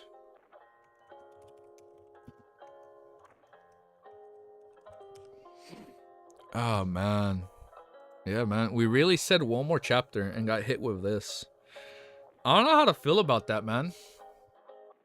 That was sad. Like, bro. Well, that was good. This was a good stream. Look, I gotta apologize. Bro, only 80 chapters finished the second volume. That hypes me up, man. I don't give a fuck that the kid's dead anymore. I don't care. No, I'm sorry. No, that messed me up. I'm like trying to like not think about that, man. I don't care about that anymore. I'm shooting for the end. No, I'm kidding. No, that's messed up though, bro. Like what the? I thought this dude was set up to be like some big bad endgame threat, like with Megusa's baby. Man, it's 4 a.m. Gotta sleep. See ya. Oh, I'm sorry, man. Yeah, I'm sorry. Like, I'm sorry. I know, like, when I'm streaming, it's really bad, like, for people, like, on EU time or, like, close to EU time. Sorry about that. Take care, man. But, yeah, sorry, man. I haven't been, I'm not in the right headspace today, so I decided to stream. Last minute short stream. I say short, but it's been almost 3 hours, and the recording is only an hour and 40. So I've clearly been stalling for, like, an hour, and I apologize for that. But I kind of, you know, I kind of want to just take my time today. Time zones are crazy. If only we were all on the same time, you know? That'd make life easier. Thanks for the stream regardless. No, thank you guys for tuning in, man. I'm telling you, we wouldn't be streaming wasn't for you guys. But look, I'm excited. I'm ready to see what happens. I'm telling you, I thought Will Ossup 10 was going to be like the next Megoose endgame. But I guess that's not the case. My money in the next 80 chapters, some crazy thing is going to happen with Elder Lovia. We might be able to fix her. We might not be able to fix her. I don't think we're going to be able to fix her. But we will do our best as we're reading and see if we can find a way to fix her along the way. But I think we're going to leave it there. And I know there's a few people. I see you guys on Twitch. I know some people have been tuning in. Don't think of all children babies as villains. I don't know, man. You know what kid I'm still waiting until they get brought up? Adamicio. I don't know how to feel about that kid. The one with the half monster trait. I don't know, man. He called Klein. He said Klein, like he called him deaf from the very beginning. Either he saw that he technically was a walking corpse, right? Technically, he was a teenager. Yeah, you're right. My goat. Fuck SS. A little team is all we need. I mean, we did get a few new people tuning in because of SS. So thank you guys. Adamicio goated. We'll see what's going to happen with Adamicio. I'm excited. I was a little overwhelmed reading today. I got a little lost. Not a little bit. I got really lost in thought today. I apologize for that. We're going to recoup today. I'm not sure how it's going to work out. But me and Anime Wiz are going to attempt. Well, I won't say it. I'm pretty sure we're gonna be able to do a volume 1 review. I have no idea how we're gonna do it or breaking down. I got an hour to think this through. I've never done the collab, guys, so I'm kind of nervous. If you guys have any tips, let me know. Oh, wait, hold up. By the time this is up, I would have already done it with him. We've already done the review, but Adamiso's like, we'll see what's gonna happen with him. So I'm gonna leave you guys there. We potentially might be live again in a few hours if I don't hang out with Miss Izagiki. But for now, peace and have a beautiful day or night. All right, later, guys. Where am I, Angelica from Divination Club? We'll find out. Bro, I need to see more art in Angelica. Will I need to chaperone you? You don't have to chaperone me, remember? But you can tune in. You can hang out with us. I'll leave it up to you. Look. I'm even. Let me download my notes. Hold up. Whoa, wait, don't end stream, guys. Hold up. Whoa, I lied. Stay here. Don't. You guys can't go anywhere. Hold up. Let me download my notes. Let me show you guys my fucking notes, man. I'm not gonna lie. I'm a little impressed. I'm a little impressed with how my notes turned out. I'm not even gonna lie. I'm pretty impressed with how these fucking notes turned out. Hold up. Let me show you guys. Don't go anywhere just yet. Hold up. Don't go anywhere. Let me turn on my PC screen. Hold up. Let me show you guys. Showing notes to stream before me. No, but I finished them. I finished my notes. Let me show you guys. Where the fuck is my PC thing? Oh, wait, no, I'm dumb. I can just turn on screen 1. Let me do this just to make it easier to see.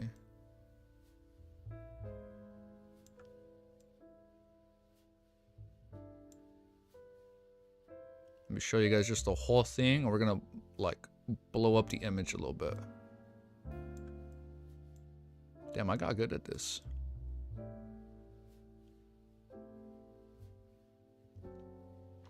Can you guys even, is this even readable? Can you guys read that? I think you guys can read this, right? Okay, yeah, you guys can read this. Look, let me show you. Let me flex my notes a little bit right here. So we got our artifacts. Grade 0, quill, grade. This is all from volume 1. I can't read it. No, we're good. We're good. We're good. It's good. It's good. It's good. So look, this is it. Well, look, this is everything that's been in. It's like barely readable. Shit, let me make it a little bit bigger. This is good, right? I'm like moving off camera as much as I can. Make it bigger. All right, we're good. We're good now. Cool. This is better, right? I can read it up here. Well, okay, so if you can't read the text, hold up. Let me read it. Look, we got grade 0. Look, artifacts. Bop, bop, bop. Everything that was, every single artifact mentioned, I have it right here. Grade 1, 0, 2, 3. And then I even put ungraded artifacts because it was revealed. Wait, no. Yeah, I put ungraded artifacts, so it's not a spoiler. Bro, I would need a monocle to read this. Hold up. Well, ungraded. I'll put the Antigonus family notebook. Ashes of Saint Selena. Creeping Hunger. A Zik. It's currently in a Zik's possession. I have a theory about Creeping Hunger. You have the screen upside. You almost got me, bro. Look at that. A Zik currently possesses Creeping Hunger. Maybe, you know what's a good theory I've had? I'm under the assumption that Creeping Hunger was part of a Zik's former original body when he was deaf. That's what I'm thinking. But look, we got the silver bracelet. This was the last ungraded artifact that was brought up, right? So this is what it does. It summons a door to the spirit world, allowing user to essentially teleport and only have 5 uses because it had five gems on it, right? And then a Zik's copper whistle is a mystical item. I don't think it's an ungraded artifact. I think it's more or less a mystical item. So that's why I have it separated. And then I put charms, all charms that have been mentioned: Dream, Flaring, Repose, Requiem, and Slumber Charm. So there's only been like 5 charms. But Creeping Hunger, no, I know it has Shepherd abilities. So would it be an ungraded artifact, or would it be a mystical item? What would you consider it? I know it has Shepherd abilities, but like its main premise is the only way for it to work is to consume dead people, right? It needs to consume a soul like bi-daily, right? And then these are all the characters that have been brought up. Oh wait, Beyonder ingredients. I put the law of Beyonder characters in this ungraded prop. Oh, so maybe okay, so maybe ungraded. So we have all this right here. And then for the ungraded Beyonder I'm losing my train of thought. For Beyonder ingredients, we have Huge Eugene's Crystalline Heart, Old Neil's Pair of Crimson Clear Eyes. Bam. And then I put Law Beyonder characteristics, Indescribability. Bam. IE, Sealed Artifacts, Mysterious Objects, Potion, Main Ingredients. Bop. Bop, bada, boop. Every single character mentioned in Volume 1. Every single one, bro. I got everybody written down. Look, so I could technically talk about you forgot the other law. What other law? What other law did I forget? This was the only thing brought up, right? Law of Beyond. You know what? It's cool. You don't even have to see my face. It's cool. Let me just get here in the middle. I'll just like peek out a little bit, but it's cool. Right? That was it. What else did I forget, Romero? You forgot the other law? Shit, which one? But look, right here, I have every characters. For Carnival, I'll put Beast Tamer, Palm Reader. And then for Divination Club, compatible. Oh no, I have that. I got you, Romero. Like I got it down here, brother. Like right here, pathways. Bam.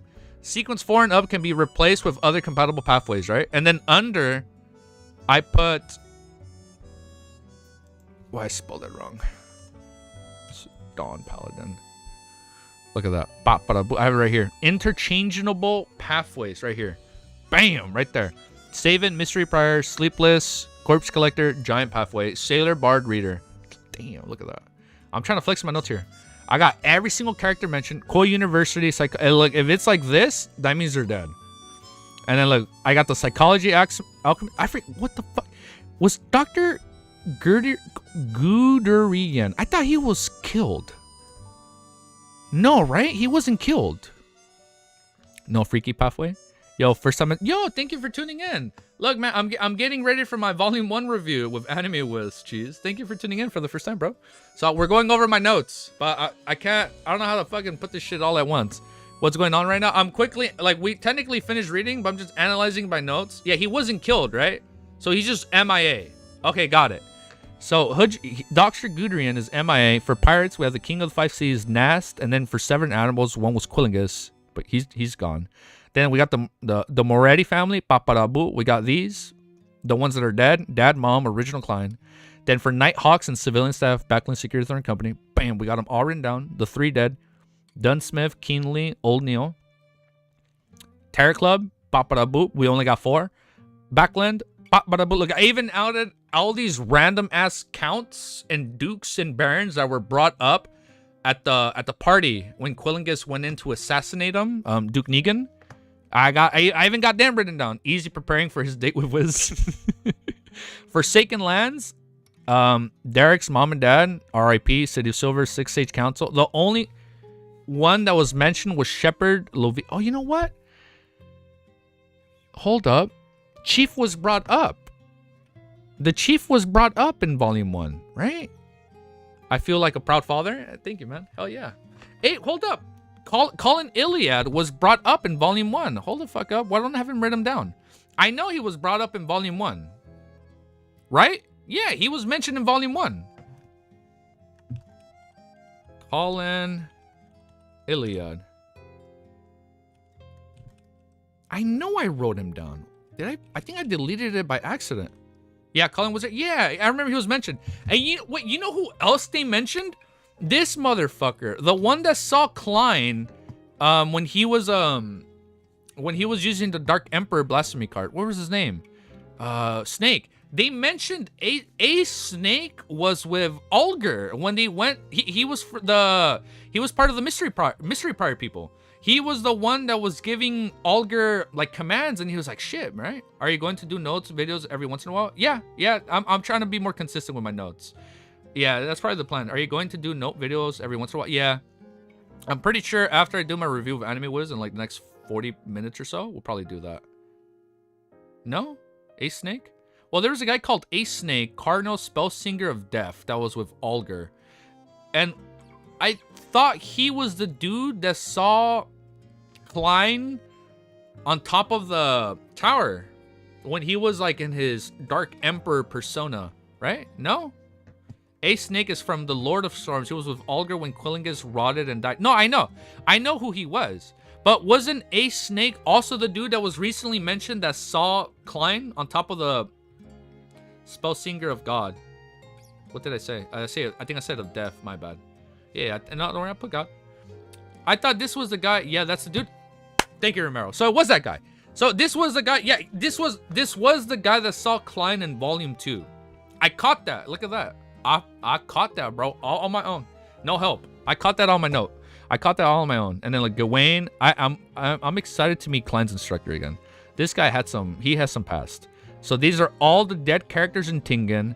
And Roselle's time, we've only met one Archbishop, Van Esten. Roselle, his wife was Matilda. Zaratul is taught Roselle how to digest a potion.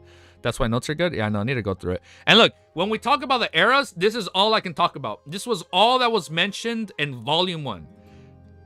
The first era was called the Chaos Epoch, right? The only thing with this one was Mystical Beast. Second, Humanity's Dark Epoch. Then Skywind, Oceanlands. They were ruled over by all them. And then they mentioned this. I completely forgot about this. Lord of Storms, Eternal Blazing Sun, got knowledge and wisdom. I spelled wisdom wrong. What the fuck? Led humanity in defeating supernatural beings and ushering the third epoch, the Glorious Era, later known as Cataclysm. Origin of the first slate, then the third era. Like, is all I can talk about. Why is this low-key more detailed than my half world history notes? Hey, I take pretty good notes, man. I'm not gonna lie. My note skills kind of improved, right? And then look, this is what I put for lore. For lore, I put the myth of creation, the Forsaken Lands, the Giant King Armir. They also believe in the Creator, the omnipotent omniscient God. And then it says they mention we will never betray him again. So I'm under the assumption they betrayed the Lord of Storms once and will never do it again.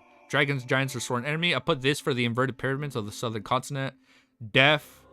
And then I put this. I put this just so people wouldn't think that I'm spoiling Anime Wiz. I said, Klein saw this with a dream divination of a Morse town's reason for paranormal activity. This was when he was trying to make his charm.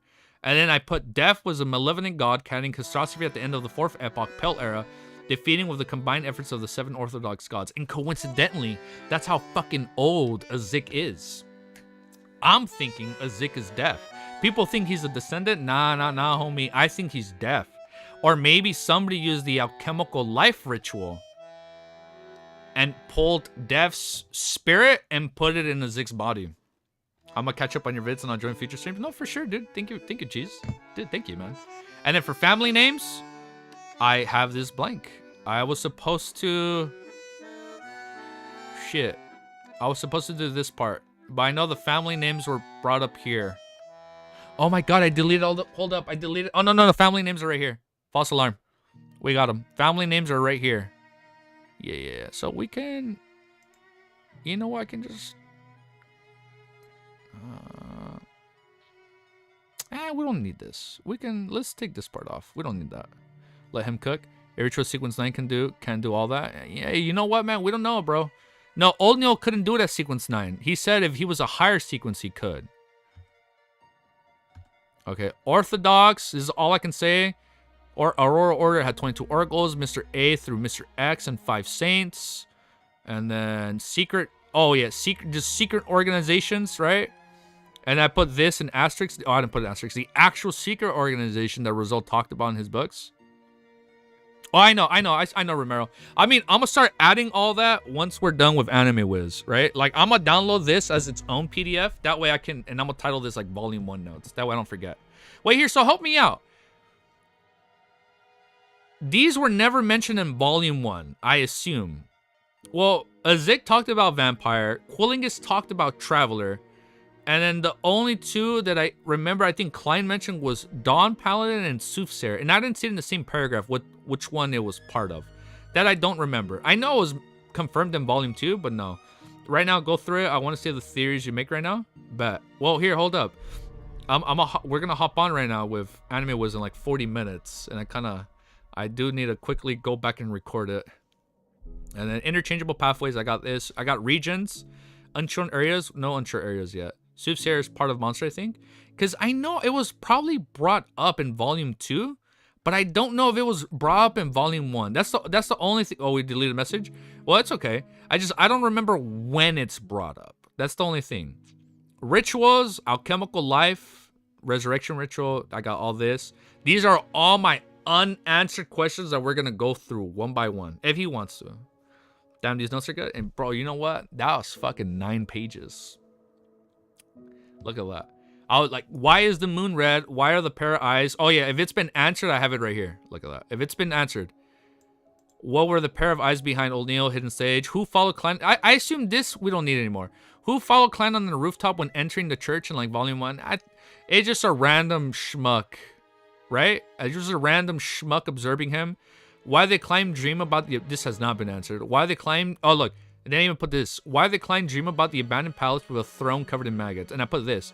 When Ray Bieber was killed in his monster form, his blood turned to maggots. So I'm over here like, is there a correlation? That's what I'm thinking. Why did Klein hear Hornicus Flagera after drinking the seer potion? Why did the dead clown grab Klein's arm and say Hornicus? And I know Azik's copper whistle can enhance the dead, but he wasn't using the whistle at the time, right? So I don't know. This I don't know. Maybe because he's a dead body, a walking dead body that transmigrated. And like, that's why the dead clown grabbed him and said the same shit. Right? Oh, then why did Hanas Vincent die dreaming of the true creator? He looked directly at him, right? I don't know who's Mr. Z. I'm assuming it might be Bro's using 20% of brain when he is not live. Dude. When I'm not live and I take my time, I'm like, okay, wait, I can take my time and think this through. But when I'm live, I'm like, hold up, I gotta read this quick because I don't have that much free time. Hey, bro, off stream, Off stream, I'm a different dude, bro. Off stream, I'm a little bit more. I analyze a little bit more, right? Oh, then I put this. Why did 0367 doll step out of the Chinese gate and hand Klein information on the true creator? Why did the Antigonus family notebook see Klein as a descendant? I think that was answered. I remember Klein mentioned something, but I forgot what it was. That, I don't know. I think this was answered, this question. Why did all the crude oil disappear in the world? This was brought up so many times. That's probably important. Who is this is a long question, bro. Bro exits Badoon mode off stream. I know. I exit Badoon mode when I'm off stream, bro, because I take my time. I stutter way too fucking much on stream. I'm not like this off stream, I promise. Easy. He heard Hernicus Flagera and Luck Enchantment Rituals too, so he probably put that there. I don't remember that. I thought it was only the 2 times he digested it. Oh, shit. I didn't think about that. Hold up. Oh, I put this. Who is Zik? Why was he in the Baron's portrait? Is he deaf himself? Allegedly over 1,400 years old? Because that's what Klein's assuming. Is a Zik a result of the ancient alchemical ritual? Who is the headless skeleton in the abandoned castle? A Zik's son? I know he says probably like his son. Or maybe it's him. Where is the city of Silver Forsaken Land? I know in Volume 2, it's like alluded that it might be far east. And then far west is like the Elven land or whatever. These questions are dangerous. Almost answered a few of them with spoilers. Wait, hold up. Hey, dude. Hey, no, hold up. Wait. I'm reading these questions out loud in Volume 1 because there is... Oh, hold up. All these questions have 0 answers as of yet. There is no answers for these. These are rhetorical questions I have written down because I assume we will get the answers later. Wait, hold up. None of these questions have been answered in Volume 1. The only one... There might be like one that was probably answered in Volume 1. What is the curse of destiny? Why is the church hiding the acting method? This was mentioned at the end, right? Because they don't want other Beyonders knowing that if you kill them, you gain their character. This is why, right? The church is hiding the acting method because they know if Beyonders know, they will just start killing each other in order to advance. I know that's why. Azik's son was... I know they said like, oh, he's probably his son. But I think there's more behind it, Freddy. I think there's more behind it. People will go crazy. The skull. Yeah, I know the skull. And then the skull was used for the ritual, right? I forgot about that part. It's been a while. What organization is pulling the strings in the shadow? That was brought up in Roselle's diary. Oh yeah, and then I put this. Why is Quillingus why did he go to Backland? But it's because he was gonna assassinate Dutneeg and increase his position. What's on in this? You know what's I didn't notice this when I first read it, but I noticed when I was finishing my notes. I put this. What's oh my god, I can't fucking read, man. Holy shit, man. What's Alger past in Backland? Because he said, it's been a while. He probably has some history here. What history? I don't know. Oh, and then I put this. Why didn't Quillingus say Traveler when Forz and Shio use the door? The answer, he wants Traveler's abilities. So I assume there's a pathway or a potion that corresponds to that. Which one? I don't know.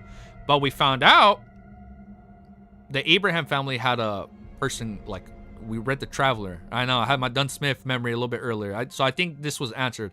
But I can't answer this question for the Volume 1 review. I can't answer this question. You made me very proud today. I might shed a tear. Hey, man, I'm glad I'm impressed. 9 pages. This is only the first tab, bro. I got quotes and I got fights. What about those things that brought Audrey and Alger to the Grey Fox? Yeah, I know. That's another mystery. Yeah, the mystical items. Yeah, I know. But we can't even answer. We can't ask these questions yet because we know in Volume 2, Roselle had the silver plate, right? So I'm over here thinking we got mystical items that can summon people to different worlds, right? But we can't ask that. We can't bring up these questions in Volume 1, right? We can't bring these questions up. Maybe we can say, like, a question can be like, how did the mystical items connect to the red stars above the Grey Fog, right? Right? I think that's a good question. Why did the bottle and mirror connect Alger and Audrey to the Grey Fog? Maybe? Peek Easy? He leveled up today? Bro, we've always leveled up. Oh, then I put this question. Yeah, you can ask for his theory where they're from. Okay, all right. So I'll add that down because I did have that question in volume 1, but I actually didn't even write it down. And then I put this: is creeping hunger part of a Zik's original body death? And then we're gonna like fuse all parts like what's the Yu-Gi-Oh the Yu-Gi-Oh cards? Help me out here. Help me out here. Oh my god. The ancient god. When you fuse all his limbs together? Exodius. I'm like, are we going to be fusing like different parts of death like Exodius? And that's why Exodia. Yeah. And that's why like we have creeping hunger. Exodia, thank you. I'm like, is creeping hunger low-key one of the Exodia pieces? That's what I'm thinking. I'm thinking that right now. Exodia, thank you. That's what I'm thinking. And then I put this: why did Ins Zungwil switch to sequence 4 of Evernight Night Watcher? Right? Because he was sequence 5 of on the Corpse Collector pathway, on Death pathway. And then was a Zik Copper Whistle? This was my last question when we finished volume 1. Death was truly the heart of the cards. I know, that's what I'm thinking, man. And then my last question was: a Zik's Copper Whistle what really brought Klein back to life? Because I find it very coincidental, one might say, that Klein said, oh, I have like maybe 2 or 3 uses left, right? That was just convenience in switched. Okay. Romero's trying to throw me off the scent. I see what you're doing there, bro. Okay. That was just yeah, he did say he wanted to switch. Yeah, but we don't know. I still don't know. He didn't say like, oh, wait, it was convenient, right? I see what you did there, Romero. Yeah. Well, I'm done. What's IRC again? What the fuck does that stand for again? He knew where a sequence 4 characteristic, he could just find it and thinking, Leonard the protagonist? Is Leonard the protagonist? Oh, that's a good question to ask. Why does Leonard say he's the main character? Or does he really just have main complex syndrome? Right? But we know the answer in volume 2, right? We know it's because he has a parasite talking to him. Oh, if I recall, oh, I was like, what's username say? Like what did you remember correctly? Okay, I get you. The parasite. Yeah, we know it's the parasite, but we can like bring up that question, right? Like in volume, but we can't answer it. That's the thing. We can't say, oh, because of the parasite, but we can say like, does Leonard really have main complex syndrome? Or like, is he hiding something, right? We can say that. He is the MC. Like, why does he say he is the MC? Does he really have main complex syndrome, or is there more behind his character? Like, we can ask that question, right? But we can't say, oh, because of the parasite. Because there are small hints of parasite in volume 1. You just, no fucking way, really? Both? Okay. Oh, wait, hold up. And then look, I have to go back in my quotes. I didn't add that many quotes. We just have 3 quotes because I was kind of focused on notes. But these are my fights. Oh, spoilers! I can't show you guys my top 10 fights. It's cool. We'll make it a video. These are my top 10 fights. They might change. These are my top 10 fights. Klein punched Zombie Maynard, number 10, and then Blackthorn Security Company versus the Kidnappers. Klein versus Sirius. I mean, I know some of these aren't technically fights. They were like scuffles. In the castle, Black Armor Spirit versus Nighthawks. Wait, no, it wasn't technically Nighthawks. It was Klein and a Zik. And then we had the boat fight. Klein, Mandated Punishers, Beyonders of Lost Control, hired by Swain. And I didn't realize it was... I didn't notice this until I was re-listening to Anime Was Finish It. Squabble. Yeah, you can say there were squabbles. But the reason this fucking Mandated Punisher lost control was because they were still monitoring Megoose at the time, right? So he would have looked at Megoose's baby. And that's why he would have lost control. And then we had 5 Madam Sharon, Nighthawks, Quillingus assassination. That was pretty hype. Harbor fight, the first main fight. Old Neil versus Nighthawks. Megoose versus Nighthawks. Being a pregnant... that shit was fucking... Bro, out of context of X, that sounds so bad, bro. Out of context, that sounds so fucking bad. Alright, I think we're good though on my notes. Let me turn this screen off. But I think we're good now. Not necessarily. It could have just lost control as you do. That's true, but I mean, Klein did mention like, oh, wouldn't they have been technically monitoring Magoose at the time? And then they're like, yeah, like the mandated punchers were monitoring her at the time. So maybe it's Sharon. Sharon is Miss Bodyguard. No, that's somebody else, dude. That's what confused me too. I was like, what the fuck? That lady's name is Madam Sharon. But then we also found out that Miss Bodyguard's name was Sharon. So when I read that, I was like, what the fuck is like, wait. I was like, what? That doesn't make sense. Like, she's part of the mutant pathway. Like, why would she be part of, like, the demonist pathway? Read the Discord lore chat. I want to see your live reactions to the lore. Dare you forget? No, don't. We'll go through it together. Probably not right now, because we're going to talk with him in, like, 30 minutes, Romero. Similar sequence is unlikely to lose control when switched. True. But no, here, we're going to end stream right there. Give me like 30 minutes, Romero. I'll hit you up right now. We'll do like a private DM with Anime Wiz. Oh my god, the R's. One is sharing with one R and the other is sharing with two R's. Yeah, so we'll go through the lore Discord one next. Yeah, because I know you started updating all that once we finished volume 1. No art. Mutant pathway is the prisoner pathway. Yeah. You know, I'm not gonna pretend. I actually forgot that. I don't know why I was saying yeah. I forgot that one. I caught myself lying right there. And my workplace has like 5 people with the same name across 2 countries. Is pretty real. Yeah. All right, I'll buy that. I was like, what the fuck? Yeah, one is 1 R and one is 2 R's. All right, I'm gonna end stream there. I don't know if I'm gonna stream our review of Anime Wiz. Maybe we will. We'll see.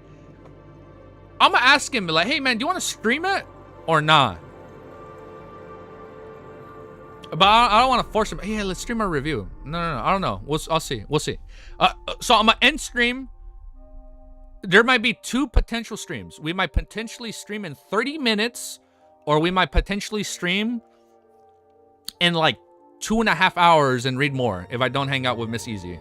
So we might potentially stream with Anime Wiz or do the review off stream, and we might potentially stream more Lord of Mysteries if I don't watch Lord of the Rings with my girlfriend.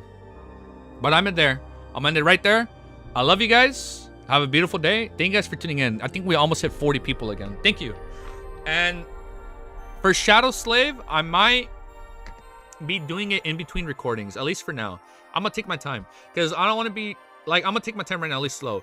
I know what I'm going to do again when I finish volume 2. I'm going to take a 1-week break from Lord of Mysteries to kind of like digest what I've read. And maybe I'll be reading more of that live. Or maybe when like Anime Wiz is reading Lord of Mysteries and I have free time in the mornings this week or next week, I'll do a little bit of that. That way there's not like, oh, like I want to watch him or watch him, right? All right, later guys. Peace.